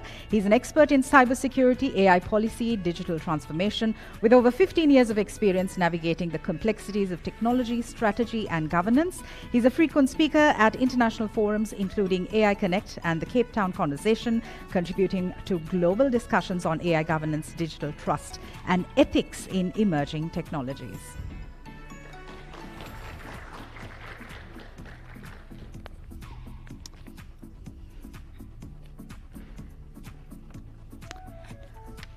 Fantastic. We have exactly 45 minutes on the clock. 6 fabulous panelists. I'm so pleased to be moderating this fireside chat. So I'd like this to be very interactive. We will also be having a Q&A at the end of the discourse. So I invite you to pay attention to the conversation and have your questions on standby. Now we're discussing the impact of tech-facilitated gender-based violence. It's quite a mouthful. Technology-based facilitated gender-based violence. Tech-facilitated gender-based violence. On female participation in politics, in a bid to identify key issues, propose and implement solutions in the lead up to the 2025 local government elections, which will be happening on the 6th of May. How can we take inclusive, equitable action where women feel safe to contest and be in public spaces, in public life? Are women's voices important? Are the voices of 52% of this population important? You all believe so, we believe so, which is why we're having these conversations, these discourses.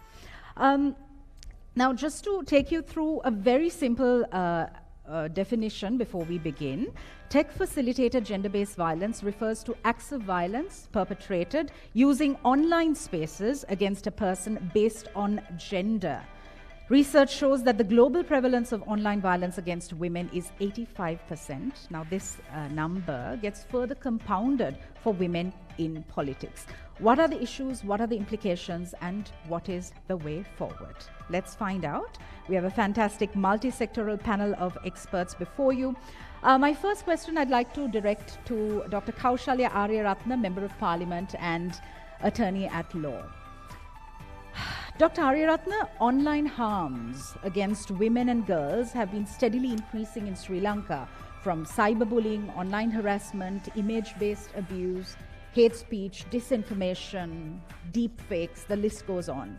You yourself have continuously faced online harassment as a female politician in Sri Lanka. We have plenty of laws, plenty of law enforcement agencies. However, there are countless bottlenecks that victim survivors have to endure when seeking redress. Speak to us very briefly in 3 minutes on the government's concrete plan to combat this.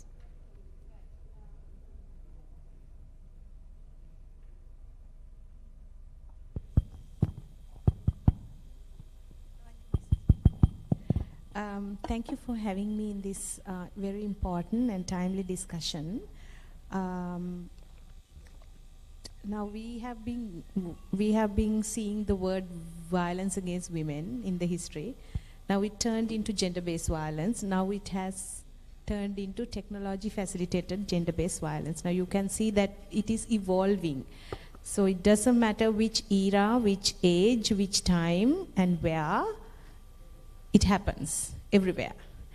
I would introduce this TFGBV as a menace, myself, and mostly the Prime Minister, just because she's a woman, and the Women's Affairs Minister, who were here just before the event, before this panel discussion, and many of our women candidates, including the new mayoral candidate, Rai Balthasar. Every one of us have been facing this violence, threats, and harassment. So we have seen this increasing in the last couple of maybe years. What we have, as we were, after the new government came into power, we have seen this as a very troubling trend, which is used by some of the, not all the political parties, but some of the political parties systematically, in a very organized way, not just as random acts, rather than criticizing the policies or practices of the government. They target individual women and then use this as a way to attack the whole government or the party, the party, I would say. So what we have identified, we have now we have 22 women in the parliament. There is an increasing, there is a visibility, more visibility in the government or the parliament with women, right? And now when we face this problem, we have seen as members of parliament, as women members, we have seen that there are a lot of problems that blocks women to seek the justice. For example, there are bottlenecks in the law. We don't have a proper sort of, I'm sorry, I've shown the time. We have no proper bullying law, right? And we don't have a proper procedural system where women can easily access the justice system. So at the moment, we are mapping out where the bottlenecks are. Now we are hoping to appoint a subcommittee under the Women's Ministry or under the Women's Parliamentarian Caucus. We have not taken it to the caucus yet, to identify particular places where we need intervention and intervene. I think there is no use of having 22 women for the first time in history if we can't make that happen during this period. So I'm going to limit myself in 3 minutes. You're being very strict on the time. So we can look forward to a subcommittee being appointed as an initial step to combat technology-facilitated gender-based violence. I'd like to turn to MP Chamindrani Kiriyalla. You represent the opposition. political parties in Sri Lanka are a real boys' club, aren't they? We have support and funding for the men, but never the women. How do we address the internal sexism in political structures, and how must we advocate for political parties to hold their men accountable for online harm against women? Good morning, ladies and gentlemen. First of all, I would like to thank the organizers for having us here and also talking about a very important topic, I think, which is, I think like Kaushalya said, I think it's common to all. Yes, so basically, like you said, definitely a men's club, because if we talk about the opposition, there's only myself and another lady MP as female representatives in Parliament. Actually, it's a difficult task, I think, to basically hold the men accountable in terms of the party structure, because especially in the online space, because so many people have so many accounts, fake accounts on social media. But I think if we all get together, I think the number one step would be to educate the men in particular, because I think men and women both who are in the political field have to experience this. But I think I saw this research done by Amnesty International, which said that women are 26 times more likely to be harassed online. So I think we need to, we can't really stop our men, like say supporters, harassing women online, because I mean, we can of course educate them, but I think it's important that we educate everyone as a whole. And so these sort of events are, I think, really important, because I remember about 10 years ago when I came into the political field, everyone told me, don't just ignore it, don't talk about it. So it kind of went on and never stopped. But I think I'm glad that we are actually talking about this at the moment, because the more awareness we create, generally, because I wouldn't say it's only men that basically, comment, and I mean, it's women as well. I mean, I've seen so many women sharing posts about other women without looking, without checking whether it's correct or not. So I think I won't say it's a problem only with the men. It's, I think, men and women both. So I think it's important that we educate everyone. Thank you. Thank you very much. Mr. Amir Faiz, member of the Election Commission. I'd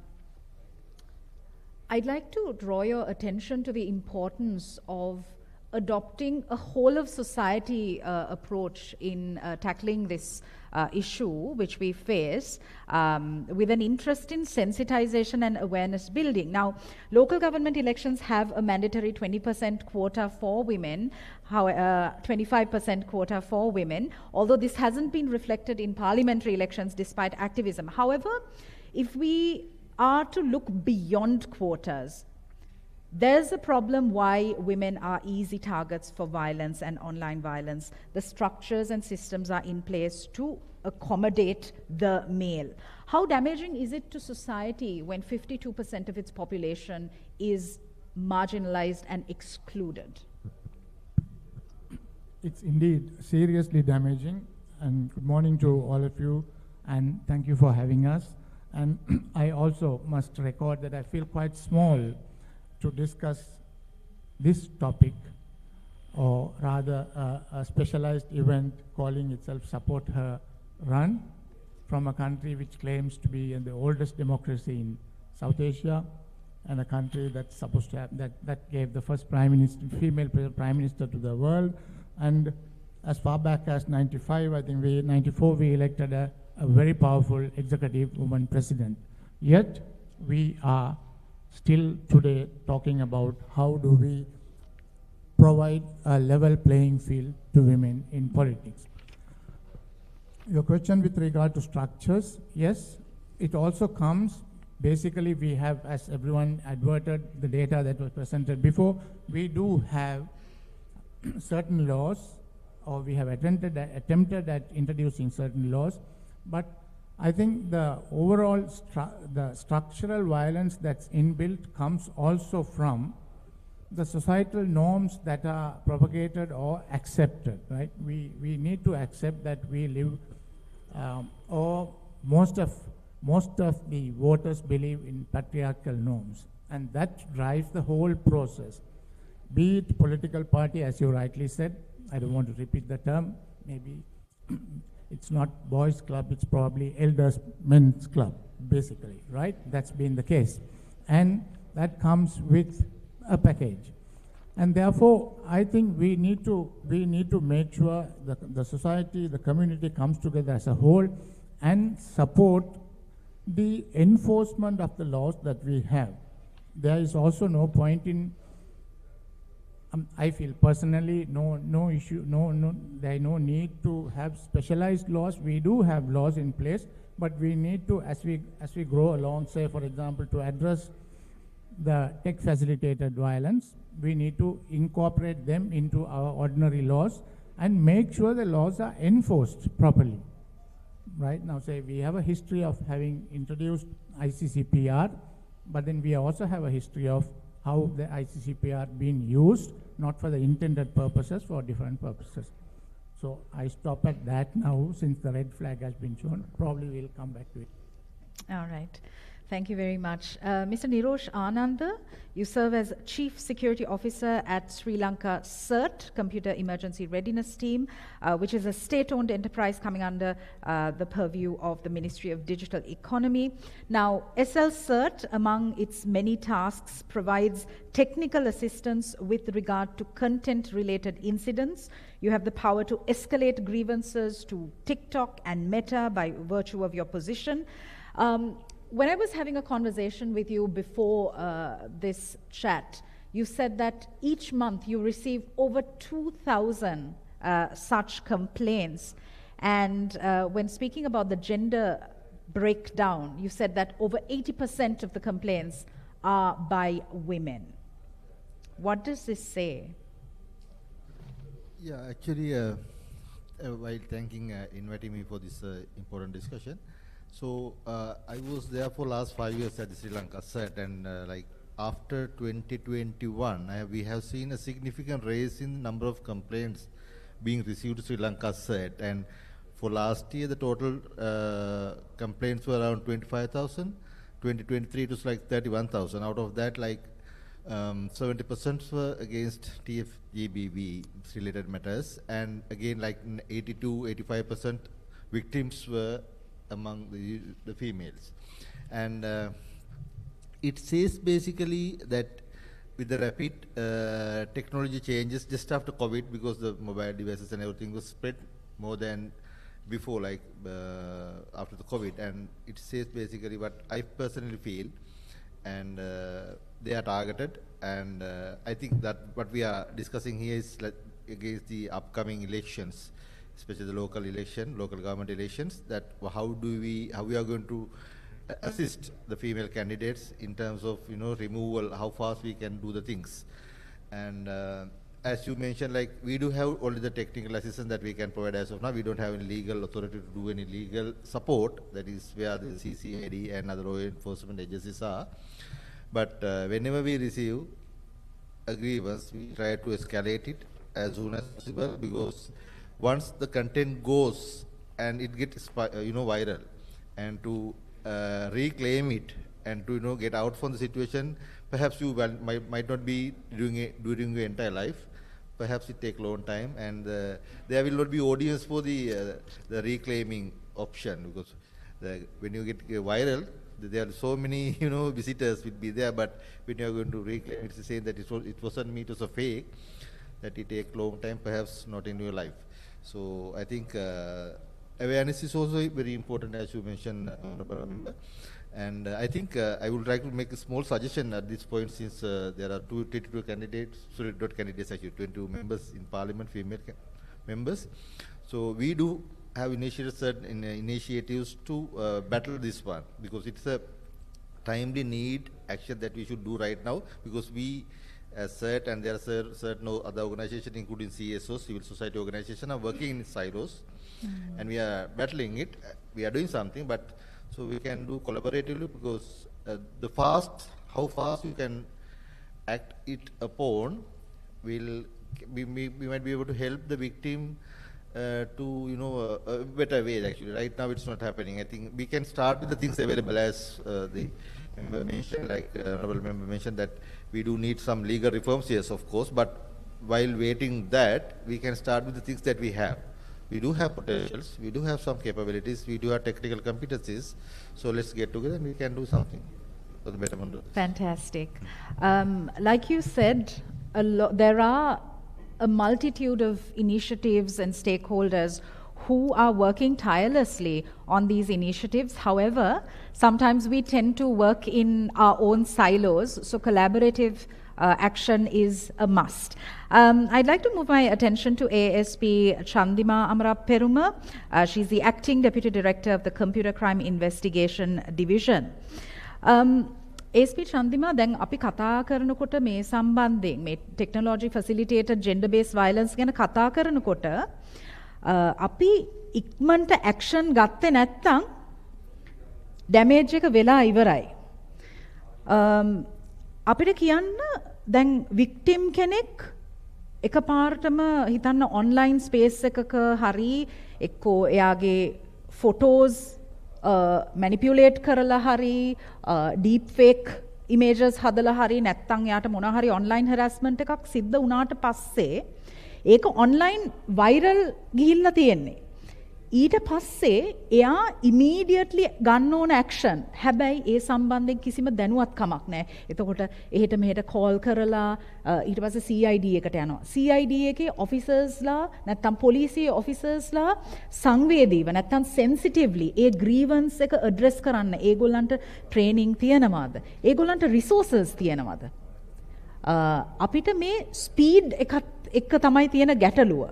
ඕගොල්ලන්ට CID එකේ පොලිසියේ resources හිඟ බව මේක priority එකක් නෙමෙයි බව අපි මේ අවුරුදු ගණනාවක් තිස්සේ තියෙන රජයන් එක්ක මේ බජට් වල resources allocate කරන්නේ නැහැ මේ වගේ දේවල් වලට. කාන්තාවන්ට වෙන හිංසනයන් priority එකක් නෙමෙයි. ඒක හැම රජයේම අපි දැකලා තියෙන දෙයක්.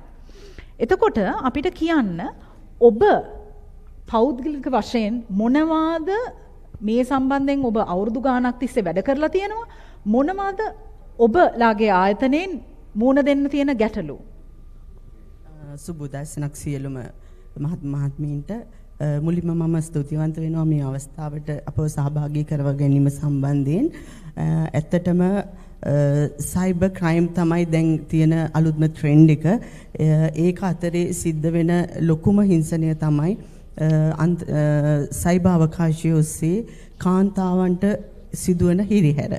ඉතින් ඒ ඔස්සේ අද අපේ මාතෘකාව වෙලා තියෙන්නේ මැතිවරණයට සහභාගී වෙන අපේ සහෝදරයන්ගේ ආරක්ෂා වීම සම්බන්ධව තමයි අද අපි කතා කරන්නේ. ඒ එකම සමස්ත කාන්තාවන් සම්බන්ධයෙන්ම කියනවා නම් ඔවුන්ට සිදුවන හිරිහැර සම්බන්ධයෙන් අපරාධ පරීක්ෂණ දෙපාර්තමේන්තුවේ පරිගණක අපරාධ විමර්ශන අංශය එහෙම නැත්නම් සයිබර් ක්‍රයිම් ඩිවිෂන් එක තමයි ඒ සම්බන්ධයෙන් කටයුතු කරන්නේ. මේ සම්බන්ධයෙන් කිසියම් පැමිණිල්ලක් අප වෙත ලද වහාම අපි ඒ සම්බන්ධයෙන් ඇක්ෂන් එකක් ගන්න බැඳිලා සිටිනවා. ඒ වගේම අපගේ මූලස්ථානයේ පිහිටලා තියෙන්නේ කොළඹ. ඒක අපරාධ පරීක්ෂණ දෙපාර්තමේන්තුවේ දෙවනි මහලේ පිහිටලා තියෙනවා. ඕනම කෙනෙක්ට ඒ ඔස්සේ සම්බන්ධ වෙලා ඔවුන්ට වෙච්ච හිරිහැර සම්බන්ධයෙන් අප දැනුවත් කරන්න පුළුවන්. ඒ වගේම අපගේ ඊමේල් එක හරහා ඔවුන්ට අපව සම්බන්ධ කර ගැනීමේ හැකියාව තියෙනවා. ඔවුන්ගේ පැමිණිල්ල යොමු කිරීමේ හැකියාව තියෙනවා. ඒ වගේම තමයි ඔවුන්ට අවශ්‍ය වෙනවා නම් ඔවුන් ඉන්න ප්‍රදේශයේම ඒ පැමිණිල්ල සිද්ධ කරගන්න ඔවුන්ට පුළුවන් ඒ අදාළ පොලිස් ස්ථානවලට යන්න. ඒ වගේම අපේ උප ඒකක අප පළාත් මට්ටමින් පිහිටවලා තියෙනවා. ඒ උප ඒකක දැනට අපි 5ක් හදලා තියෙනවා. එකක් මධ්‍යම පළාත ආවරණය කරමින් මහනුවර, එතකොට මාතර, ඒ වගේම අනුරාධපුරේ, මහඔය, වාරියපල ආදී මේ පළාත්වල දැන්ට පිහිටවල තියෙන ඒකක මට්ටමින් එතකොට බස්නාහිර පළාත ආවරණය වන පරිදි මූලස්ථානයේ මගින් කටයුතු කරනවා. ඔබතුමිය කිව්ව ආකාරයට මේ වගේ පැමිණිල්ලක් ආවම කඩිනමින් ක්‍රියාමාර්ග ගැනීම සඳහා මේ වගේ ෆේක් නිවුස් එකක් එහෙම නැත්නම් සයිබර් හැරස්මන්ට් එකක් ආවොත් අපේ වෙනම රිපෝටින් මේල් එකක් තියෙනවා. ඒ මේල් එකට දැම්මොත් ඔවුන්ට මේ කිසිම පැමිණීමකින් තොරව මේ විද්‍යුත් ඇපෑල ඔස්සේ ඔවුන්ගේ ඔවුන් ලක් වෙච්ච හිරිහැර අපිට දැනුම් දෙන්න පුළුවන්. ඒ අවස්ථාවේදීම අපේ නිලධාරීන් ක්‍රියාත්මක වෙලා ඔවුන්ට ඒ අවශ්‍ය අපි ෆෝකල් පොයින්ට්ස් තියෙනවා Facebook ආයතනය. එතකොට ඒ කියන්නේ මෙටා එක ඒ වගේම අනිකුත් ආයතන සමග ඒ ෆෝකල් පොයින්ට් හරහා ඒ යැවිය යුතු පෝරම ඔවුන් වෙත යොමු කරලා ඒවා ඔවුන් තමයි අපිට ගන්න වෙන්නේ. මොකද ඒගොල්ලෝ තමයි යාළගේ වෙච්ච ග්‍රීවන්ස් එක දන්නේ. ඒගොල්ලෝ ඒක අපිට ෆීල් කරලා ඉවුවෙන් පස්සේ අපේ ඔෆිසර්ස්ලා ඒකේ ආයතන වලට යවලා කඩින් ක්‍රියාමාර්ග ගන්න අපි යොදවලා තියෙනවා. ඒ වගේම තමයි මේ සම්බන්ධයෙන් මේ අපිට වසරකට පැමිණිලි 19000කට ඒ කියන්නේ වසර 4ක් තුල දැන්ට පැමිණිලි 19000කට අධික ප්‍රමාණයක් මේ විද්දි ලැබිලා තියෙනවා. එයින් පැමිණිලි 9000ක්ම අපිට ලැබිලා තියෙන්නේ සයිබර් හැරස්මන්ට්. එතකොට සෙක්ෂුවල් හැරස්මන්ට් කේසස් තියෙනවා 5000කට අධික ප්‍රමාණයක්. එතකොට මේ සියලු කටයුතු කරන් ඉන්නේ නිලධාරීන් 120ක පමණ ප්‍රමාණයක් තමයි මේ ලංකාව පුරාම. ඉතින් ඔය ඉන්න ස්වල්ප නිලධාරීන් ප්‍රමාණය අතරින් තමයි අපි මේ බාරදූර කාර්යය සිද්ධ කරන්නේ. දැන් අපි මේ අලුතින් නිලධාරීන් බඳව ගන්න ඇප්ලිකේෂන්ස් කෝල් කරලා අපි බඳව ගන්න සූදානම් කරලා තියෙනවා. නමුත් තාක්ෂණය දන්න ඒ සම්බන්ධයෙන් කටයුතු කළ හැකි නිලධාරීන් තමයි අපිට මේ සඳහා අවශ්‍ය වෙන්නේ. ඉතින් ඒ සම්බන්ධින් නිලධාරීන්ගේ හිඟකමක් අපිට පවතිනවා. ඒ වගේම ඔබතුමිය කිව්ව ආකාරයටම ඔවුන්ව පුහුණු කරව ගන්න ඕන. ඩේ ටු ඩේ මේ තාක්ෂණය වෙනස් වෙනවා. එතකොට ඒ සම්බන්ධයෙන් අපි කාලීනව කාලානුරූපීව ඔවුන්ව පුහුණු කළ යුතුයි. ඒ සම්බන්ධයෙන් අපිට රාජ්‍යයක් විදිහට ලබා දෙන්න පුළුවන් සහාය ලබා දෙනවා. නමුත් ඊට වඩා සහායක් අපිට ලැබිය යුතුයි. මොකද පිටරට ගිහිල්ලා ගොඩාක් මේ වගේ පුහුණු තියෙන පිටරටවල. එතකොට ඒ සඳහා යවන්න ලොකු මුදලක් වියදම් වෙනවා. දැනට අපිට ඒ වගේ අනේවට අපිට සහාය ලැබෙන්නේ ආයතන වලින් ඒ වගේම එම්බසිස් වලින් ඒ වගේ ලැබෙන සම්පූර්ණ වියදමම වුන් දරණේවට තමයි අපිට යවා ගන්න පුළුවන් වෙලා තියෙන්නේ. ඉතින් අපිට හැකියාවක් තියෙනවා නම් මේ වෙනුවෙන් වෙනම මුදල් වෙන් කරලා වෙනමම මේවා හොඳට ඉක්විප් කරලා ඒකට අපිට ඒ හොඳට මුහුණ දෙන්න පුළුවන් විදියට ඒ අපේ ආයතනය හදන්න පුළුවන් නම් මීට වඩා ඵලදායී විදියට අපිට ඇත්තටම ක්‍රියා කිරීමේ හැකියාවක් තියෙනවා. උපකරණ ඒ වගේ දේවල් අපිට තියෙනවා. නමුත් මේ තියෙන ඒවට වඩා නවීන විය යුතුයි වසරක් පාසා. Right. Thank you very much. Asela Vaidya Lankara, cybersecurity expert. Let's look at this issue from a global point of view, Asela. Power is being held by massive tech platforms like Meta and TikTok. And the United States of America is the most powerful tech market in the world. And it has disproportionate power in framing global tech policy. And it is in this backdrop that post-Trump, we see Mark Zuckerberg going on record stating that we need more masculine energy at the workplace. We see algorithms that are monitoring online safety and harm being switched off. We are seeing content moderation being shut down. So it's a disturbing era that we're living in. Speak to us about this backdrop that we now have to grapple with.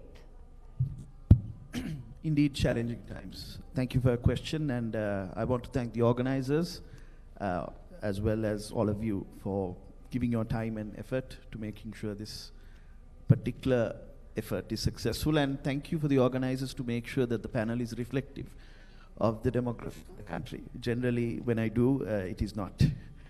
Back to your question, I think it's an important question because there are gentlemen from the lady from law enforcement, my friend from SL CERT.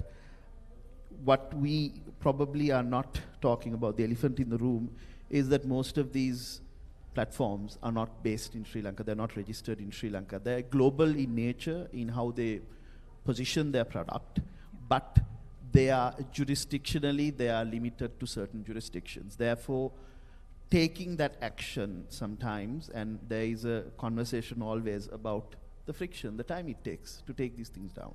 It is true for normal gender-based violence, and I know my friend Nirosh as well as Madam will agree, this is not only at election time, it's reflective of normal times as well. There are times, and one statistic I just wanted to highlight here, of all the statistics that were mentioned, those are official statistics, and I am very much conscious there are enough and more times that women do not take the law enforcement route. I would say about 95% of the time. So whatever the figures that you have heard today, just bear in your mind that's about 5% of the actual problem. Because most of them don't want to go into the law enforcement system. And therefore, which propagates this particular violence. Going back to tech companies, they wield a disproportionate amount of power in terms of policy, in terms of lobbying power. Sometimes their lobby budgets are perhaps larger than the GDP of Sri Lanka. So how do you work together or combat something like this? Because this is the crux of the problem. I mean, there's a lot of conversation around policy, that's good. There's a lot of conversation around strengthening law enforcement, absolutely essential. But the real meat of the problem is how do we make tech companies, the big tech companies, there are a few, accountable for their actions. Content moderation is now, in a post-Trump era, we've switched that off. Those algorithms have been switched off quite intentionally. Those are helping women, those are helping underprivileged groups to ensure that they are not facing harassment. Those are switched off. Human content moderation has stopped, especially if you take Meta, they have stopped it. If you take X, they have stopped it. And they're shifting towards this crowdsource model. How effective that is, there's enough and more literature on it. So this is the backdrop that we are operating in at the moment. A small state like Sri Lanka, the amount of bargaining power that we can bring to the table, very minimal. Which is why I've always advocated, we need to have regional configurations. We need to make sure that we bring enough people to the table. For example, in South Asia, we have other friends here. In other countries, we need to make sure that we bring those people to the table and make sure that we are treated equally. Because unless and until we demand accountability from these tech companies, who often believe, and rightly so, that they're above the law, above jurisdictions, this problem will not be addressed, and this problem will continue to grow. Thank you, Asela. Shamindrani Kiryala, MP. Do you think that there's a unspoken rule in politics that women must expect or deal with cyber harassment as part of the game? How do we dismantle this mindset? We're looking at dismantling decades and decades of patriarchal structures. The mindset is pitted against the woman. When we take the concept of having a good, equitable, inclusive landscape for women to contest politics, how do we make this shift? You yourself have faced online harassment. Speak to us about how we can make this mindset shift. Yes, so I mean, if you look, I mean, this problem again is not only confined to Sri Lanka. I think women politicians all over the world have more harassment online as opposed to men. So I think, like I said earlier, I was working in the private sector and I shifted on to politics in 2015. And again, I was not in the forefront. I was actually involved because my father is a politician, and I actually was his secretary. So every time they wanted to get to him, they used to attack me. That's how it all started, because I used to work as one of his secretaries. And I think generally people thought the best way to kind of attack him was through me. So it all started there, and then I contested the last general election.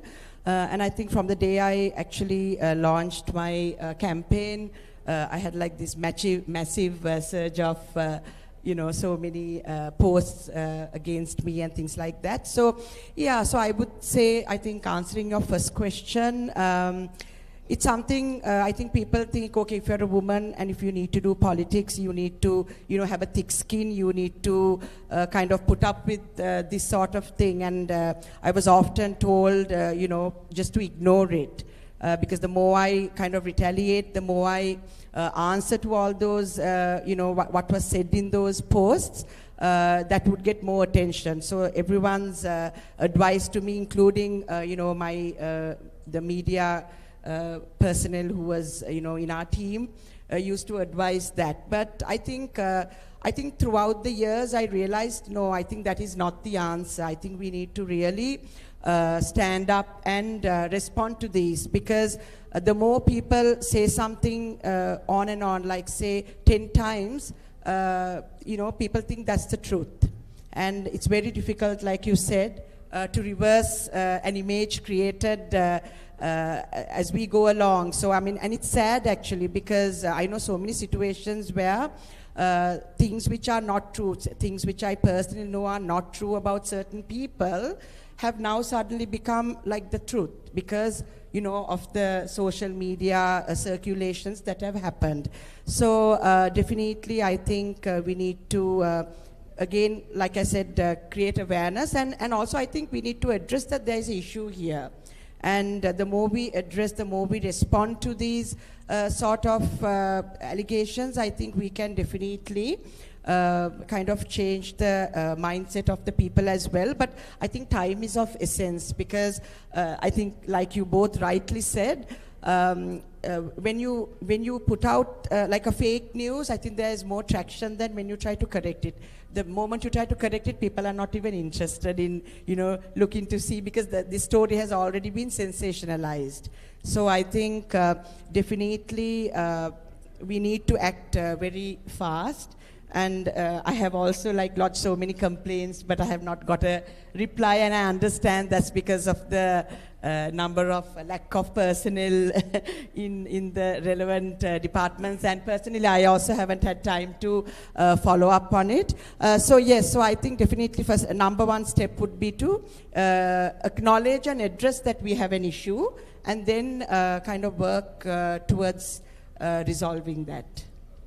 Thank you very much. Mr. Nirosh Ananda, issues like gender-based violence, technology-facilitated gender-based violence, these aren't on any government's priority list. These are deprioritized, these kinds of issues. So in such a backdrop, you personally witness how heartbreaking, how disempowering it is when a woman goes through having her intimate photographs leaked online, or having a cyber security attack hit online. It is extremely destabilizing for a woman to go through this. And when she is met with resistance and a lack of grievance redressal mechanisms, what is she to do? Who is she to complain to? It is not her fault that she has gone through this. So my question to you is, how do we adopt a whole of society approach? We need to educate our young boys in schools. We need to educate our young girls in schools. We need to have conversations around comprehensive sexuality education, about respectful relationships, about dignity. These conversations are not being had, and now we're just trying to close the faucet when the room has already been flooded. Yeah, actually, I have so many thoughts on this one. Basically, when you take these kind of cases, actually, as I rightly mentioned before, the females are the most time getting victimized, like 80 to even some plus more than 80%. And so how we are going to address this one is, but I personally believe, ma'am, and because dealing with these cases enough within our organization. And if you compare the numbers that I am getting and what the CCID is getting, there's a significant difference between the numbers. The reason is a lot of people, especially the female, does not need to go for law enforcement. They need to resolve the things technically or electronically, I would say, because they don't want to go for, especially to avoid the re-victimization if you are going to do law enforcement. And how we should do this battle if you are going to win it, because as rightly mentioned, the Honorable Member, that this problem is not in Sri Lanka. All over the world, people are experiencing, especially females. And not even during election period, all over the year and across the timeline, 24/7. And what I feel, one is education. We should build the education among the youngsters, starting from the age of at least 15 and above, through the schools, universities, all the, wherever you can. And the next is, especially the male, the counterparts who is going to make the crime special, because most of the times, female to female also, they are during the elections, I would say, but mostly in terms of like intimate images and all, leaking images, those kind of sharing bad images and all, basically originated from a male's hand. And if you can make take action quickly, and will make it a quick, a law enforcement support to it, and to give some publicity for that action as well, then you can give a deterrence to the society, saying that, okay, these things are being addressed in Sri Lanka quickly and efficiently, and there is a repercussion for the perpetrators as well. So if you give that deterrence, so people quite, slowly, I think we can, put this down. Otherwise, we can't completely eradicate the battle, eradicate this issue, but at least keep fighting it. Then I think we can make some sort of an effective solution for the females. That's what I was thinking. Actually, we are already working, I should want to say right now, that we are working on something that how we can collaboratively address these things so fast, because everybody has their own strengths. So how we can make those strengths together and to give a solution for the victim as soon as possible. Because I don't want a victim to go and tell the same story all the locations. If you can tell the story once, and if somebody can take the action immediately, and that will be give a good impact for the victim. So, as you rightly mentioned, madam, that once you make a complaint, actually, right, whether it's, if you personally come, yes, I might be taking some priority for you. Otherwise, if it is a normal channel, right, and it may take some time, and we can't guarantee that you will get a solution. Right? There is no guarantee. We can make miracles, as you rightly mentioned, and we can give our best effort to make you comfortable. That is what we can do. And at the same time, as Asela mentioned, like all the platforms or the big tech companies has their own rules, something called community standards. They are the one who govern, and they are the one who decide what to be removed, what to be not removed, and all. Right, so that means you have to understand that also when you are posting certain things, whether this can be addressed or this cannot be addressed, because they have the rights not to remove sometimes. If you go to the Facebook Meta community guideline, there's one sentence says that even though it is violated something, we have the right to remove or keep it. Sure. Thank you very much. Mr. Amir Faiz, we're looking at local government elections on the 6th of May this year. With just a month and a bit to go. In your opinion, what proactive measures is the Election Commission taking to track and respond to digital violence against female candidates? And in your opinion, do you think that women in politics have a fair shot at elections when gender-based violence online is systematically being used to discredit them? Answering your second question first, yes, the whole of morning we have been told that women do not have a fair shot. So that's a given. So now what we are trying to do is how do we rectify this? And we have also been told earlier the content moderation and community standards have been also been now of late been removed. And we are also looking at a situation where in the local authority elections, the targeting women is going to be more, because there is a mandatory 25% to be elected, and also a significant number of candidates are also being fielded to contest in wards. So it also, in addition to all what have been said, there is inter-party rivalry targeting women, and there is also intra-party rivalry which also targets the women, right? So election commission, within our limited resources and expertise, we have also reached out to civil society partners who have better expertise and also who have technological support in order to help us, and we have been training personnel to be more knowledgeable in monitoring online hate, particularly against women also. And then we are also looking at, we have reached out to civil society partners, we have built up some form of coalition, and I now realize we have to reach out more to CERT and people like that. And but in the last two elections, what we also did was to also to reach out through regional contacts to the mega tech platforms. And with the community standards and things like that were on, we still had difficulties in convincing them to remove. We even went to the extent of telling them, which they complied subsequently. We said, we will take on the responsibility when they were talking about removing and freedom of expression and all. And if you had noticed, the Meta removed certain posts and said, displayed on the window or whatever you call it, that this has been removed specifically on the request of the Election Commission. We went to that extent of taking that responsibility, even if there are going to be some legal challenge that's to be mounted. So we are trying our best, and we are also trying to, now last time when we had the election, we reached out to AsiaNet to also be our conduit.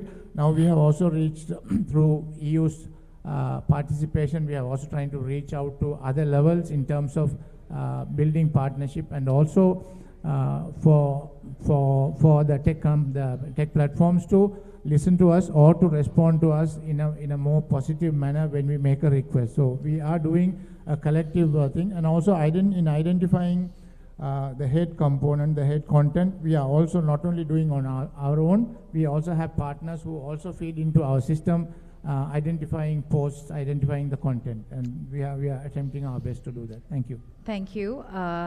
ASP Chandima Amara Peruma, Mang Ahanna Kamati, then sure, go ahead. In addition, I just want to say we have also last week launched an app which is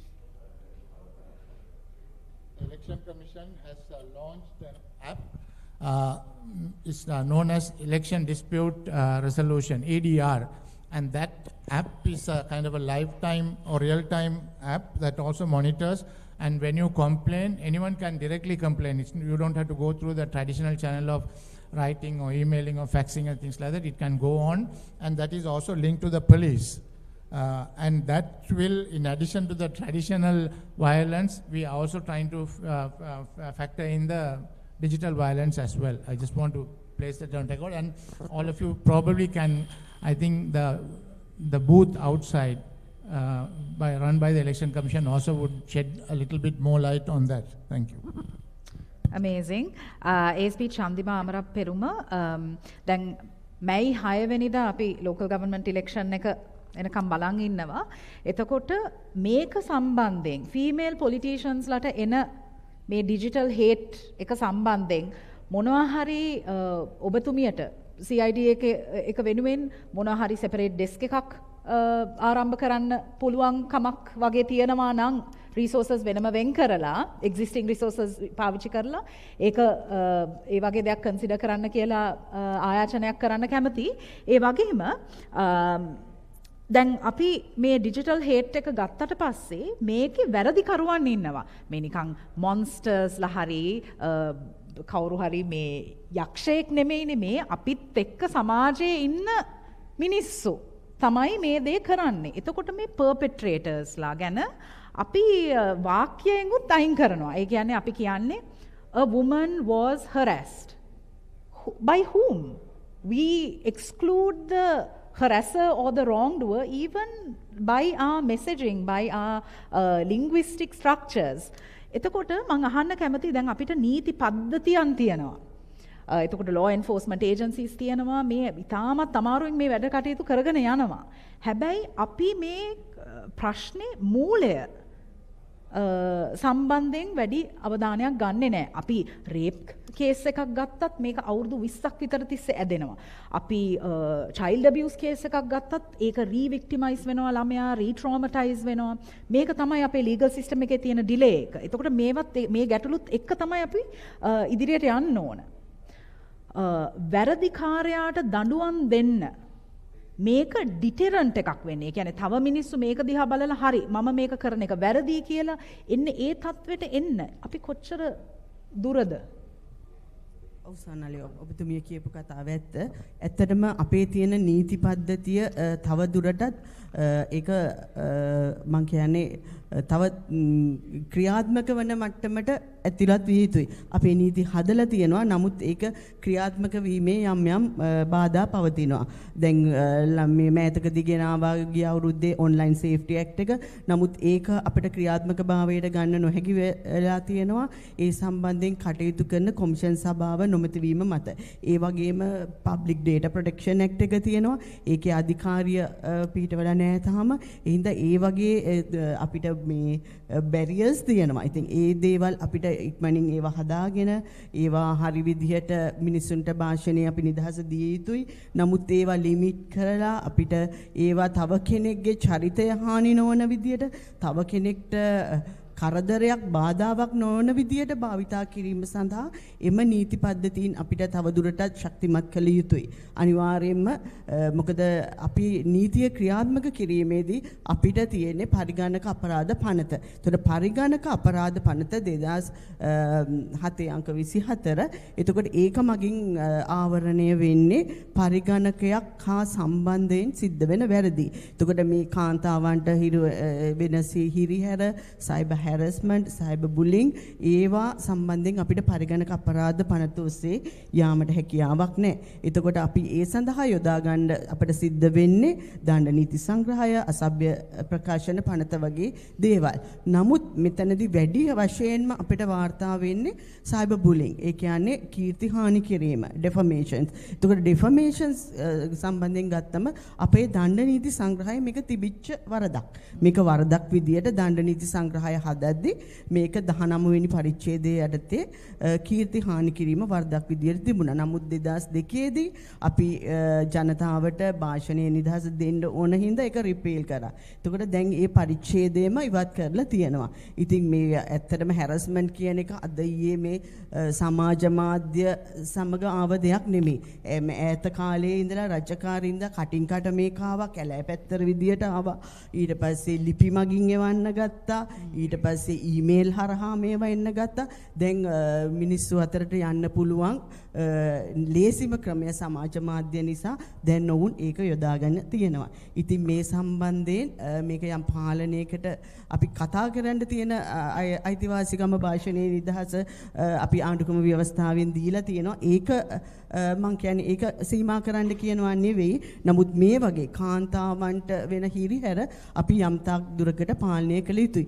මේක දරාගත නොහැකි කාන්තාවක් සියදිවි හානි කරගත්තොත්, දරුවෙක් සියදිවි හානි කරගත්තොත් එදෙනදී මේකේ වෙන්න පුළුවන් තත්ත්වය මොකක්ද කියන එක අප අවධානයට යොමු කරලා මම හිතන්නේ මෙතන ඉන්න අපේ පාර්ලිමේන්තුව නියෝජනය කරන මන්ත්‍රීවරයන්. එතකොට ඔවුන් තමයි නීති සකසන්නේ ව්‍යවස්ථාදායකේ. ඉතින් ඔවුන්ට අවකාශය තියෙනවා මේ සම්බන්ධයෙන් ඉදිරියට මේ ගැටලු වලට මුහුණ දීම සඳහා ශක්තිමත් නීතියක් සකස් කරන්න. හරි. බොහොමත්ම ස්තුතියි.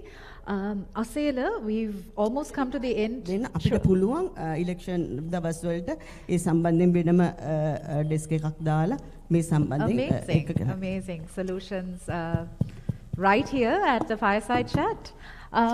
Thank you very much. Asela, we spoke about how we need to not work in our own silos.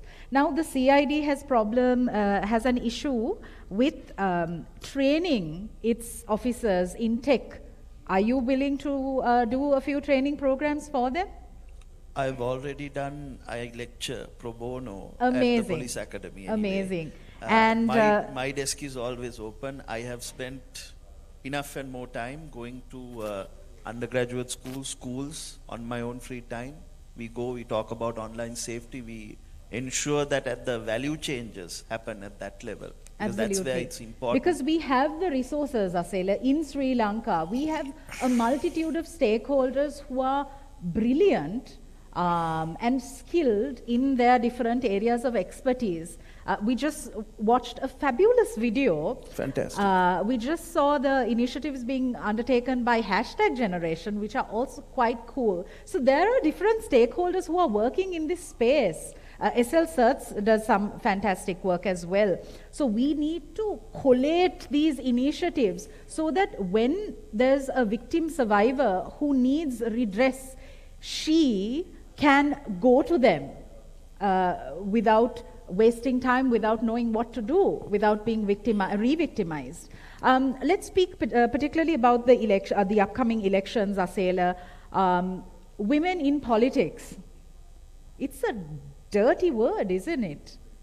How do we shift this discourse? Because when women are at the decision-making table, when women are where decisions are being made, the decisions are better, and this is research backed. Where to start? Time is the problem. I could lecture on this entire day. But I think one thing, perhaps I would look at the entity you represent in the fifth estate, the media. Mm-hmm. We have a tendency, and this is not only for female politicians, we have a tendency in our reporting to be victim-centric. Mm-hmm. This happened to so-and-so. But we are not really focusing on people who did it. In fact, I think this is why, as Nirosh mentioned and as Madam mentioned, when we do find the perpetrators, when we do put up saying, okay, this is a fake, this was altered video or digitally made or AI-generated content, that doesn't get the same amount of traction because we have put the victim as the hero of the whole story. And we don't talk anything beyond that. So public discourse is focused purely on that. And I know this is not related to this particular topic, but something came through my desk, which was the recent unfortunate rape incident in the government hospital.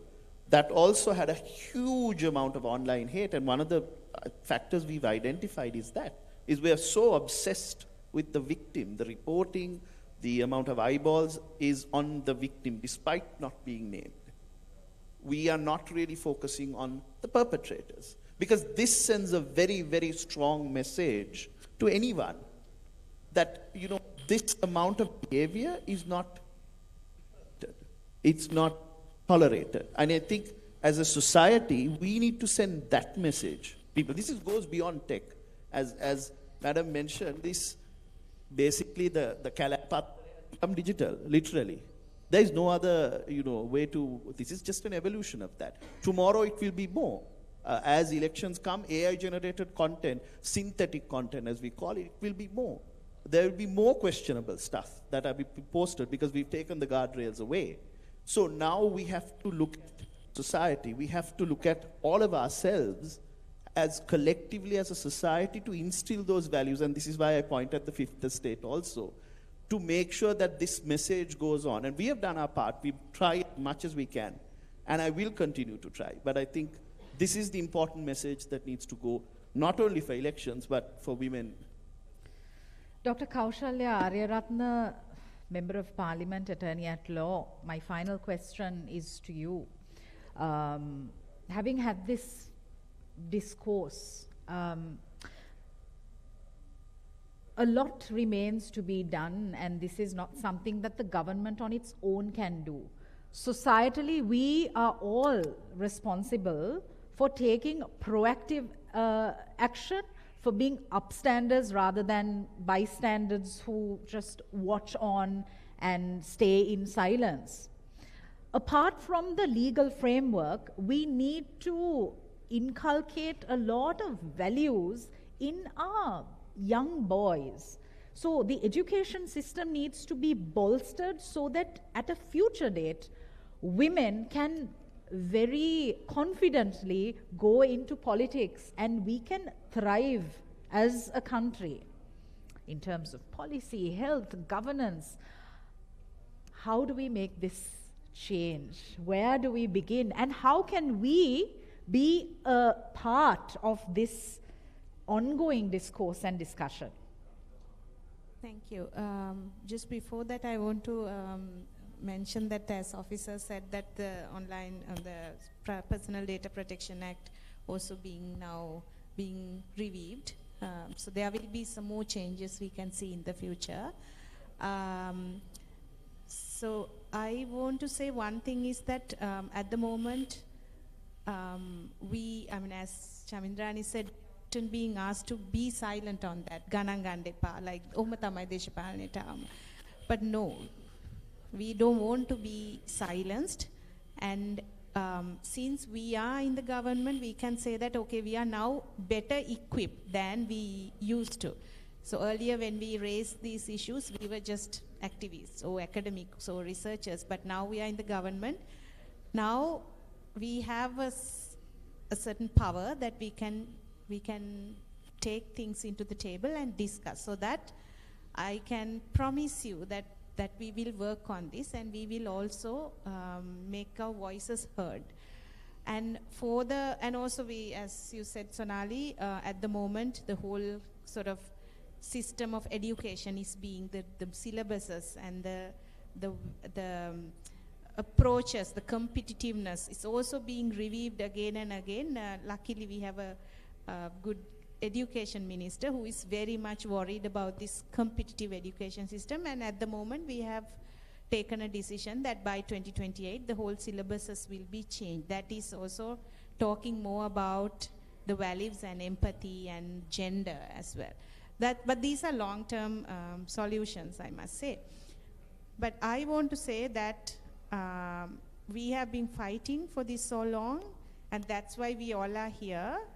And don't be silenced. And this is not just against, if you are representing a political party, the attack is on not only a personal one towards you, it's all a political strategy that a party should take as a collective challenge. So for me, I can talk about our party. We have a support system for women who can, go and the party faces it as a collective challenge. It's not just for women, one single individual attack. That's how we take it. I believe that all the other political parties also should have their own internal mechanism where a woman faces such challenge, a support is given.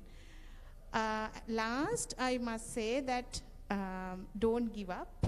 Keep fighting for all these brave women who are there to enter into politics, and because you are there because you want to change this system, and keep fighting. That's what I want to say. Thank you. All right, fantastic.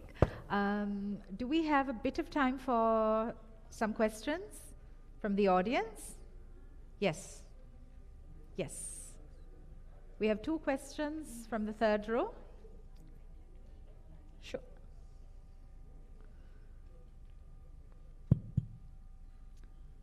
Can we get a moving mic? Yes. I'd like to ask you to keep your questions brief so that we can get in as many questions as possible. අයුබෝවන් මම ගයත්‍රි වික්‍රමසිංහ ප්‍රථමයෙන්ම මගේ ගැටලුව යොමු වෙන්නේ දැන් පළාත් පාලන මැතිවරණයේ තියෙද්දී අපි දන්නවා කලින් 2018 තිබිච්ච මැතිවරණයට වඩා මේ පාර සියලුම කැම්පේන් යන්නේ සෝෂල් මීඩියා through. එතකොට මම කැමති අපේ පොලිස් නිලධාරීතුමියකින් ගැටලුව විමසන්න. ඔබතුමියට පොලිසිය විදිහට කොයිතරම් දුරට සහතිකයක් දෙන්න පුළුවන්ද? දැන් අපි හිතමු මේ පාර මැතිවරණයට මුහුණ දෙන කාන්තාවකට ගැටලුවක් සිද්ධ වෙනවා. එතකොට ඒක එයාගේ මුළු කැම්පේන් එකටම يعني එයාට හම්බ වෙන්න තියෙන ඡන්දවලට වෙන විශාල හානියක්. එතකොට කොයිතරම් කාලයකින් මේකට විසඳුමක් දෙන්න පුළුවන්ද සහ ඇයට සිදුවෙච්ච අපකීර්තියට රජය විසින් මොකක් හරි ක්‍රියාමාර්ගයක් ගන්න පුළුවන්ද කියන කාරණය. ඒ වගේම ගරු පාර්ලිමේන්තු මන්ත්‍රීවරයන් දෙපළට යොමු වෙන ප්‍රශ්නය ඔබතුමියන්ලගේ පක්ෂය ඇතුලේ කාන්තාවන්ගේ ඒ කියන්නේ මේ පාර ඉලෙක්ෂන් එකට මුහුණ දෙන්න ඉන්න කාන්තාවන්ට කොයිතරම් දුරට සහතිකයක් දෙන්න පුළුවන්ද? ඔවුන්ට මේ වගේ දැන් අපේ මන්ත්‍රීතුමිය පැවසුවා ඔවුන්ගේ පක්ෂය තුළ එකට අවශ්‍ය ක්‍රියාමාර්ග අරන් තියෙනවා කියලා. ඔබතුමියගේ සමගි ජන බලවේගය ඇතුලේ කොයිතරම් දුරට සහතිකයක් දෙන්න පුළුවන්ද ඔවුන්ට ගැටලුවක් ඇති වුණොතින් ඒකට පක්ෂයක් විදිහට අපි එකතු වෙලා එකට විසඳුමක් ගන්නවා කියන එක. බොහොම ස්තුතියි. කියන්න ඕනේ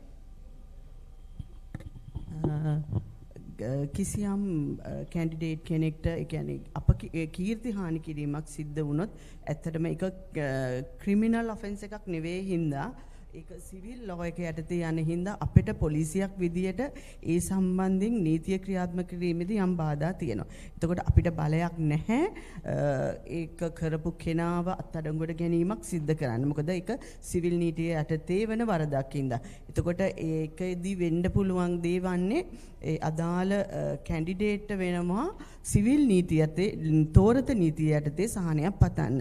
එතකොට ඔන්ලයින් සේෆ්ටි ඇක්ට් එක යටතේ අපට ක්‍රියාත්මක වෙන්න බැරුව ගියාට ඒකේ පුළුවන් මැජිස්ට්‍රේට් පවර්ස් තියෙනවා. එතකොට උන්ට පුළුවන් ඒ ඇක්ට් එක යටතේ ගරු මහේස්ත්‍රාත්තුමාගෙන් ඉල්ලීමක් කරන්න මේ කියන පළකිරීම ඉවත් කිරීම සඳහා නියෝගයක් ගන්න කියලා. එතකොට ඒ අවශ්‍ය එහෙම කරන්න පුළුවන්. එහෙම නැත්නම් කීර්ති හානි කිරීම සම්බන්ධයෙන් සිවිල් නඩු විධාන සංග්‍රහය යටතේ ක්‍රියාමාර්ගයක් ගන්න පුළුවන්. නමුත් අපට පුළුවන් ඒ පළකිරීම සම්බන්ධයෙන් කඩිනමින් ඒ ආයතන වලට යොමු කිරීමේ හැකියාව තියෙනවා. නමුත් මිස්ටර් නිරෝෂ් කිව්වා වගේ ඒක ඉවත් කිරීමේ කැමැත්ත කරනවාද නැද්ද කියන එක ඒ ආයතන වලට තමයි ඒකේ වගකීම තියෙන්නේ. දැන් මේ ඉලෙක්ෂන් කමිෂන් එක පැත්තෙන් කිව්වා ඔවුන්ටත් ඒ සම්බන්ධයෙන් දීලා තියෙනවා කියලා පෝටල් එකක්. එතකොට ඔවුන් සම්බන්ධයෙන් හින්දාදී මම හිතන්නේ වඩා බලවත් වේවි ඉලෙක්ෂන් කමිෂන් එක පැත්තෙන් ඒ ඉල්ලීම එහාට යනවා නම් ඒක ඒ සම්බන්ධයෙන්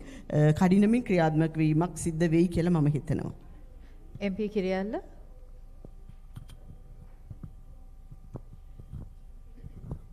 අපේ සමග ජන බලවේග පක්ෂයේත් අපි ශක්තිමත් යාන්ත්‍රණයක් තියෙනවා. ඉතින් අපේ සමගි වනිතා බලවේගය කියලා තියෙනවා අපේ එක කාන්තාංශය.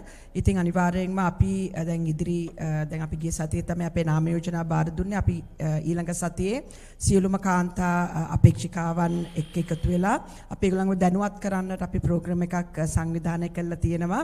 කොහොමද මේ වගේ ගැටලු වලට මුහුණ දෙන්නේ කියලා. ඒ වගේම ඊට අමතරව අපි පක්ෂයක් වශයෙන් උත් ඒ කියන්නේ සමගි වනිතා බලවේගය විතරක් නෙමේ අපේ පක්ෂයේත් කාන්තා පිරිමි සියලු දෙනාම මේ කාන්තාවන් වෙනුවෙන් පෙනී සිටින්නට තමයි අපි වැඩසටහනක් සංවිධානය කරලා තියෙන්නේ. ඉතින් එතකොට අපේ Facebook කරහා අපේ තියෙනවා මාධ්‍ය ජාලයක්.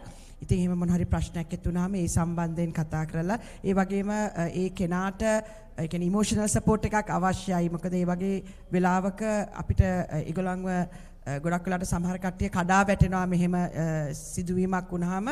ඉතින් අපි ඉමෝෂනල් සපෝට් මෙන්ම මොකක් හරි affirmative action එකක් ගන්නට තමයි අපි වැඩසටහනක් සමගි ජන බලවේගය විසින් සංවිධානය කරලා තියෙන්නේ. Thank you very much. We have one more question. Good morning. I'm Tanuki Gunasinghe. My area of focus is mainly on artificial intelligence. So my question is going to be based on that and directed to Mr. Faiz, if that's okay. So given the growing concerns around the use of AI in spreading disinformation, especially the use of AI for tech-facilitated gender-based violence, what steps are needed in your opinion, aside from the legal framework right now, at the cusp of elections, and or are being planned already by the authority to address these issues in the upcoming elections in Sri Lanka?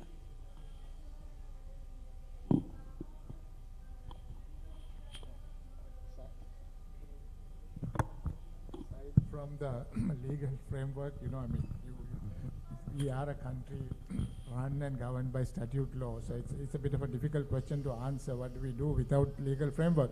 Nevertheless, as I mentioned earlier, what we have tried to do is to expedite the identification of hate content through by soliciting and inviting support from civil society partners and organizations that have better expertise. And then what we are trying to do is to collectively appeal to the platforms to remove them, right? And that's the best thing that we can do. And right now, as you said, we also need to evolve how do we as a society counter that, and how do we build internal mechanism, even if the tech platforms are not removing, how do we address it locally? Can we remove, or can we propose deterrent or kind of punishable in some form if you identify the perpetrator? That's something that we have been working with the police, but then you also heard from from the Sri Lanka police the difficulties that we have. I'm not for a moment advocating criminal defamation back into our laws, for God's sake, but then how do we still make sure that we bring in work that address the online hate campaigns targeted particularly against women or vulnerable and marginalized groups. And also we also have an added disadvantage in approaching the tech companies when hate is in vernacular. That throws up an additional challenge, I mean, in vetting that, translating it. So it's not easy. As I said, we are aware of what is going to be in store, and we have put in certain mechanism with collaborators with the Election Commission, and then we need to build in and like everyone said, we need to bring about a societal mindset change in order not to do these things, right? So as far as we are concerned, we are mindful. We have put additional effort to monitor and identify and to address removing of such hate and harmful content. Thank you very much. Thank you, Taniki, for your question. And that draws to a close this morning's fireside chat on the impact of tech-facilitated gender-based violence on female participation in politics in the lead-up to the 2025 local government elections, which will happen on the 6th of May. How do we have inclusive, equitable action where women feel safe to contest without fear of harassment, both online and offline? Ladies and gentlemen, thank you so much for the undertakings given by each of you towards creating these equitable, safe spaces for women to contest, and also, regardless of, notwithstanding the election, for women in general. And I think it's important that we too realize and recognize our collective responsibility in taking proactive action, in being upstanders. Ladies and gentlemen, support her run. Thank you very much.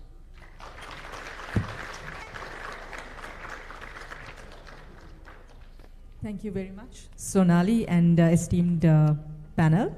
I would like to request you to remain on stage. We have a small token of appreciation to all of you to thank for being here today.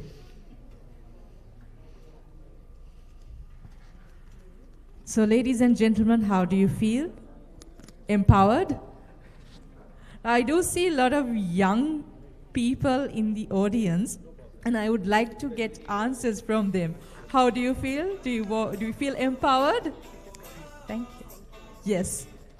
So while we are waiting, I would like to request all of you to scan the QR code and join with our pages on Instagram, TikTok, and Facebook.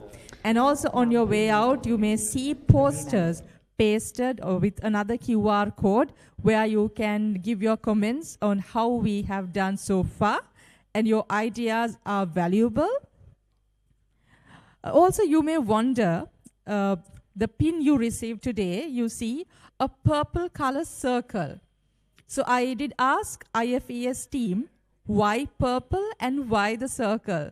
So the answer they gave me was that color purple was always associated with gender-based violence issues. So they thought, because now in this context also we speak about gender-based violence, but happen in digital platforms. And why the circle? They said that as a circle, the society, irrespective of caste, creed, gender, that their circle, they are rallying around to protect her, protect female candidates, and support their run.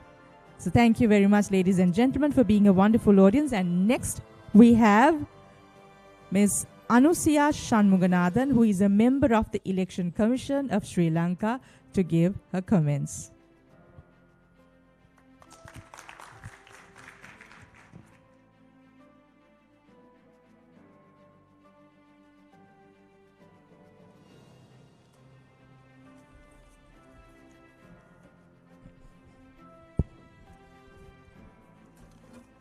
Good morning to everybody. Although His Excellency, the High Commissioner of Australia to Colombo and the Minister of Women and Child Affairs is not here at the moment, I have to thank them for their presence here today. Honorable ministers of the political parties, esteemed members of the Election Commission, distinguished members of the representative civil society, ladies and gentlemen. This gathering brings us together dedicated individuals committed to addressing the most pressing issue facing by our world, safeguarding women candidates in the political environment, particularly in digital spaces, is crucial to ensuring the full participation in democracy. Online violence against women, especially those in politics, is a growing concern. Particularly those from diverse backgrounds are the target of online abuse.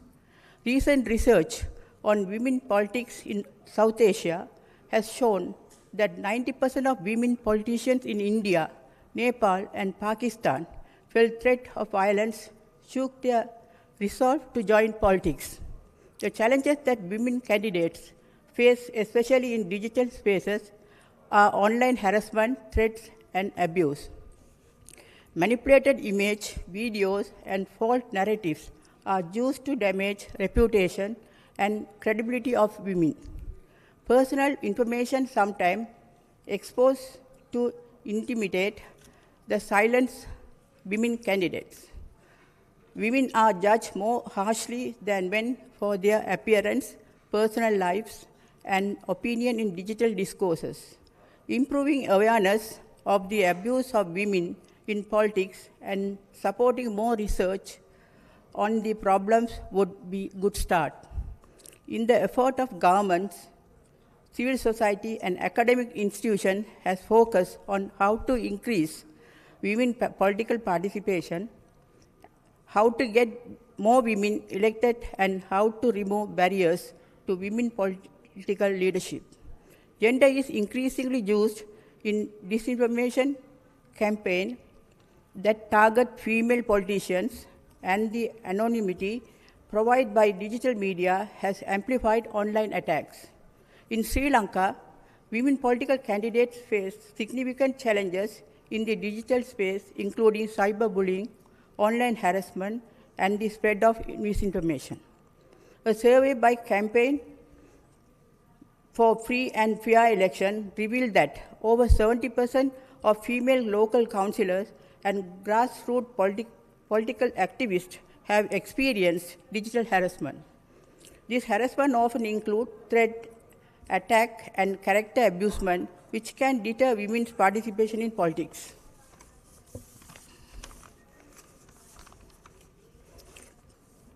To safeguard women candidates in Sri Lanka's political environment, particularly online, the following measures are recommended. Implement and enforce laws that specifically address online harassment and advocate laws to criminalize online gender-based violence. The introduction of the Online Safety Act in January 2024 aims to tackle such issues. However, it has faced criticisms for potentially stifling freedom of expression. It is crucial to balance protecting individuals from online abuse while upholding fundamental rights. Provide women candidates with training on digital literacy, cybersecurity practices, and strategies to handle online abuse. Empowering them with the knowledge to protect their online presence can mitigate risk. Create dedicated support networks and reporting mechanisms for women facing online harassment. This includes counseling services and legal assistance to ensure they do not feel isolated or powerless. Encourage media outlets and social media platforms to adapt and enforce policies that prevent the spread of misogynistic content and ensure swift actions against perpetrators of online harassment. Educate the public can lead to a more supportive environment for female candidates. Pressure the governments and tech companies to address online gender-based violence. Engage with organizations that support women in politics. Dedicate authorities to address online abuse quickly. Use strong password, multi-factor authentications, and encrypted communications. Actively report and block offenders. Engage men in politics and society to stand against online abuse. The Election Commission of Sri Lanka has taken measures to control digital abuse against the female candidates. The Commission has entered into an agreement with foreign monitoring groups to monitor and report harmful contents online and submit monitoring and request tech platforms to remove illegal and harmful contents with their assistance during the upcoming elections. Roundtable discussion with acting IGP and senior DIGs to combat online abuse and take legal actions against perpetrators. The Election Commission has introduced Election Dispute Resolution mobile app last week. Anyone who faces online violence can lodge complaint to Election Commission through Dissolution mobile app. The Commission will take immediate action and refer the matter to the police for legal action. The staff of the Election Commission are undergoing training program to participate in the social media monitoring for the upcoming elections. Advocate laws that criminalize online gender-based violence. The Commission is engaged with organizations to prevent women from facing online harassment during the election period. The Commission has issued guidelines emphasizing the role of the media in maintaining the integrity of our electoral process and ensuring women in politics are treated with respect and dignity. Every woman in politics deserves a fair platform free from discrimination and harassment. Democracy thrives when elections are free, fair, and inclusive. So many discussions were held with women representatives about the electoral process in relation to the Election Commission's strategic plan, and also conducted awareness program for women development officers, district council members on empowering women for politics. Let us all work together and stand for fair and respectful democracy. Thank you.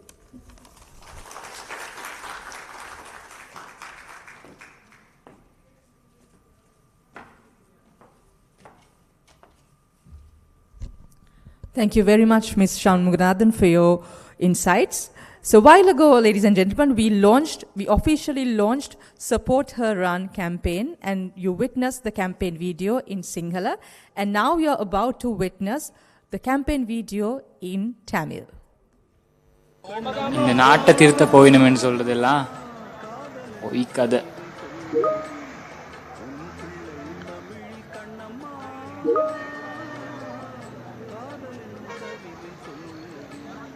மாற வேண்டியது இந்த மக்களோட மனப்பான்மை தான்.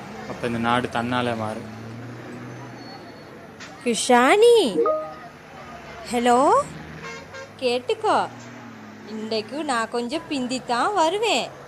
நான் இப்போ பஸ்ஸுலையும் இருந்து செல்ல வேண்டிய கட்டாயத்தில் இருக்கேன். Inge, Miss Kanti Nanekar has uploaded a profile picture. In the activist ane indamura vote kekranga. You want to comment something? இந்த பொம்பளையா? அவ செஞ்ச எல்லா கூத்துக்களும் எங்களுக்கு தெரியாது. இல்லைன்னா தேர்தல் பிரச்சாரம் செய்ய எங்க இருந்து இவ்வளவு காசு வந்துச்சு? இந்த முறை தேர்தலில் நிக்கிறதுக்கு எத்தனை பேரோட போயிருப்பா? எல்லாம் எப்படி பொய்யா இருக்க முடியும்? அவங்க கமெண்ட் பண்ணியிருக்காங்க தானே. இதெல்லாம் எப்படி நம்புறது? ஒரு வாய் வார்த்தை. அவங்க என்ன சொன்னாலும் சொல்லட்டும் அக்கா. அவங்களுக்கு உன்னை பத்தி ஒன்றும் தெரியாது தானே. அப்போ நமக்கு ஏற்கனவே தெரியாதா? இதோ போல் எனக்கு பின்னால் இருந்தவரிடம் இருந்து நானும் கேள்விப்பட்டேன். அந்த காந்தி කුහක කැමට දාන කමෙන්ට් එන්න වැඩි වෙනවා පිරිමි වගේ තුන්ගුණයක් කාන්තාව ට්‍රොල් වෙනවා කුහක කමෙන්ට් වැඩි වෙනවා කාන්තාව ட்ரோல் වෙනවා ஓ தம்பி உங்க விளம்பரத்தை அப்புறம் பதிவு பண்ணலாம் பெரியோர்களே தாய்மார்களே இந்த மாதிரி போஸ்ட் ஷேர் பண்றதுனால தான் என் பேஜை நான் நடத்திட்டு போறேன் இங்கே இந்த மிஸ் காந்திய பைட்டாக்கி உங்களோட பேஜில் போட்ட போஸ்ட்டுங்க went really good no got so many shares and followers also well done வேற என்ன சரி போடுவீங்களா ஆமா ஆமா இந்த வார மெயின் டாபிக்கே காந்தி தான் அவளை அவமானப்படுத்த காசு கொடுத்ததே அவங்களோட சொந்த கட்சிக்காரங்க தானே உங்களுக்கும் என் போஸ்ட் பிடிச்சிருந்தா ஒரு லைக்கோ ஒரு ஷேரோ போட்டு ஹெல்ப் பண்ணுங்க என் பேஜை ரன் பண்ணிட்டு போறதுக்கு මේ වගේ ඇඩ්මින් මල්ලිලා කල දුටු කල වල ඉහිනවා රේජ් ගන්න ගොසිප් හදලා ඇයව විකුණගෙනත් කනවා රේජ් ගන්න ගොසිප් හදලා ඇයව විකුණගෙනත් කනවා දෝර්ක பாருங்களே என்ன செய்தாலும் இதெல்லாம் கீழ்த்தனமான வேலை கடவுளே நான் இதை உடனே முறைப்பாடு செய்ய போறேன் நானும் மக்களோட எண்ணத்தில் தான் மாற்றம் வரணும் இல்லைன்னா எதுலேயுமே பயனில்லை இல்லையா What's on your mind? இது அந்த காந்தி நாணயக்காரோட எடிட்டட் ஃபோட்டோ தெரியாதா click wait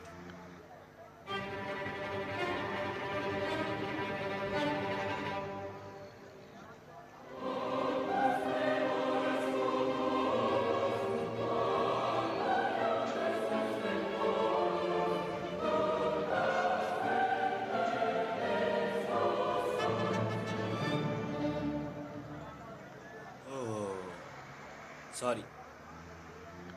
We have removed your post. இப்படி எடிட் பண்ணி ஷேர் பண்ணுற போஸ்ட்டுங்கனால என்ன நடக்கும் தெரியுமா அதை உங்களால் நினச்சும் பார்க்க முடியாது நீங்கள் என்ன தேடுறீங்க Gandhi Gandhi Gandhi Gandhi Gandhi Nanayakkara that political candidate Gandhi Nanayakkara league oh no சரி சரி சரி சரி ஒரு பெண் முன்னேறுவது பார்க்க உங்களால் சகிக்க முடியாது இல்லையா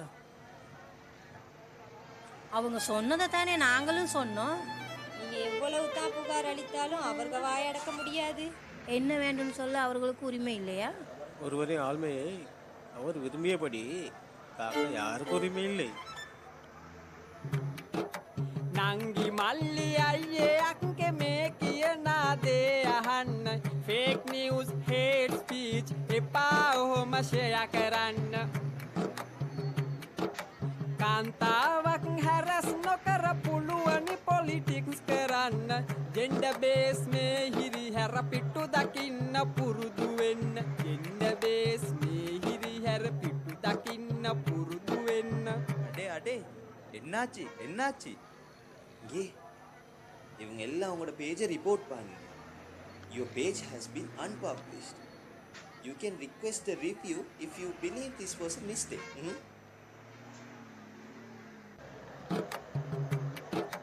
නංගි මල්ලි අයියේ අක්කේ මේ කියනා දේ අහන්න ෆේක් නිවුස් හේට් ස්පීච් එපා ඔහොම ෂෙයා කරන්න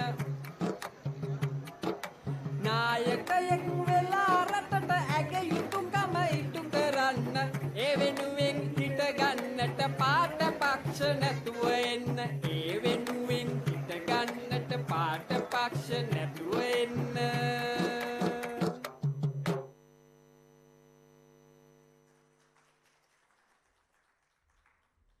Thank you very much, ladies and gentlemen, for being a wonderful and attentive audience. And now we have come to the second important part of the agenda, which is networking and fellowship. So before we wind up, I would like to remind you to visit all the booths we have. We have 6 booths, one by Election Commission of Sri Lanka, then Women in Need, #Generation, then one from Sri Lanka Computer Emergency Readiness Team, one from politics.lk, and one from Sisterhood Initiative. And do not forget to like, share our social media platforms, and also to use the hashtag. So ladies and gentlemen, thank you very much once again. So let's support her run. Thank you.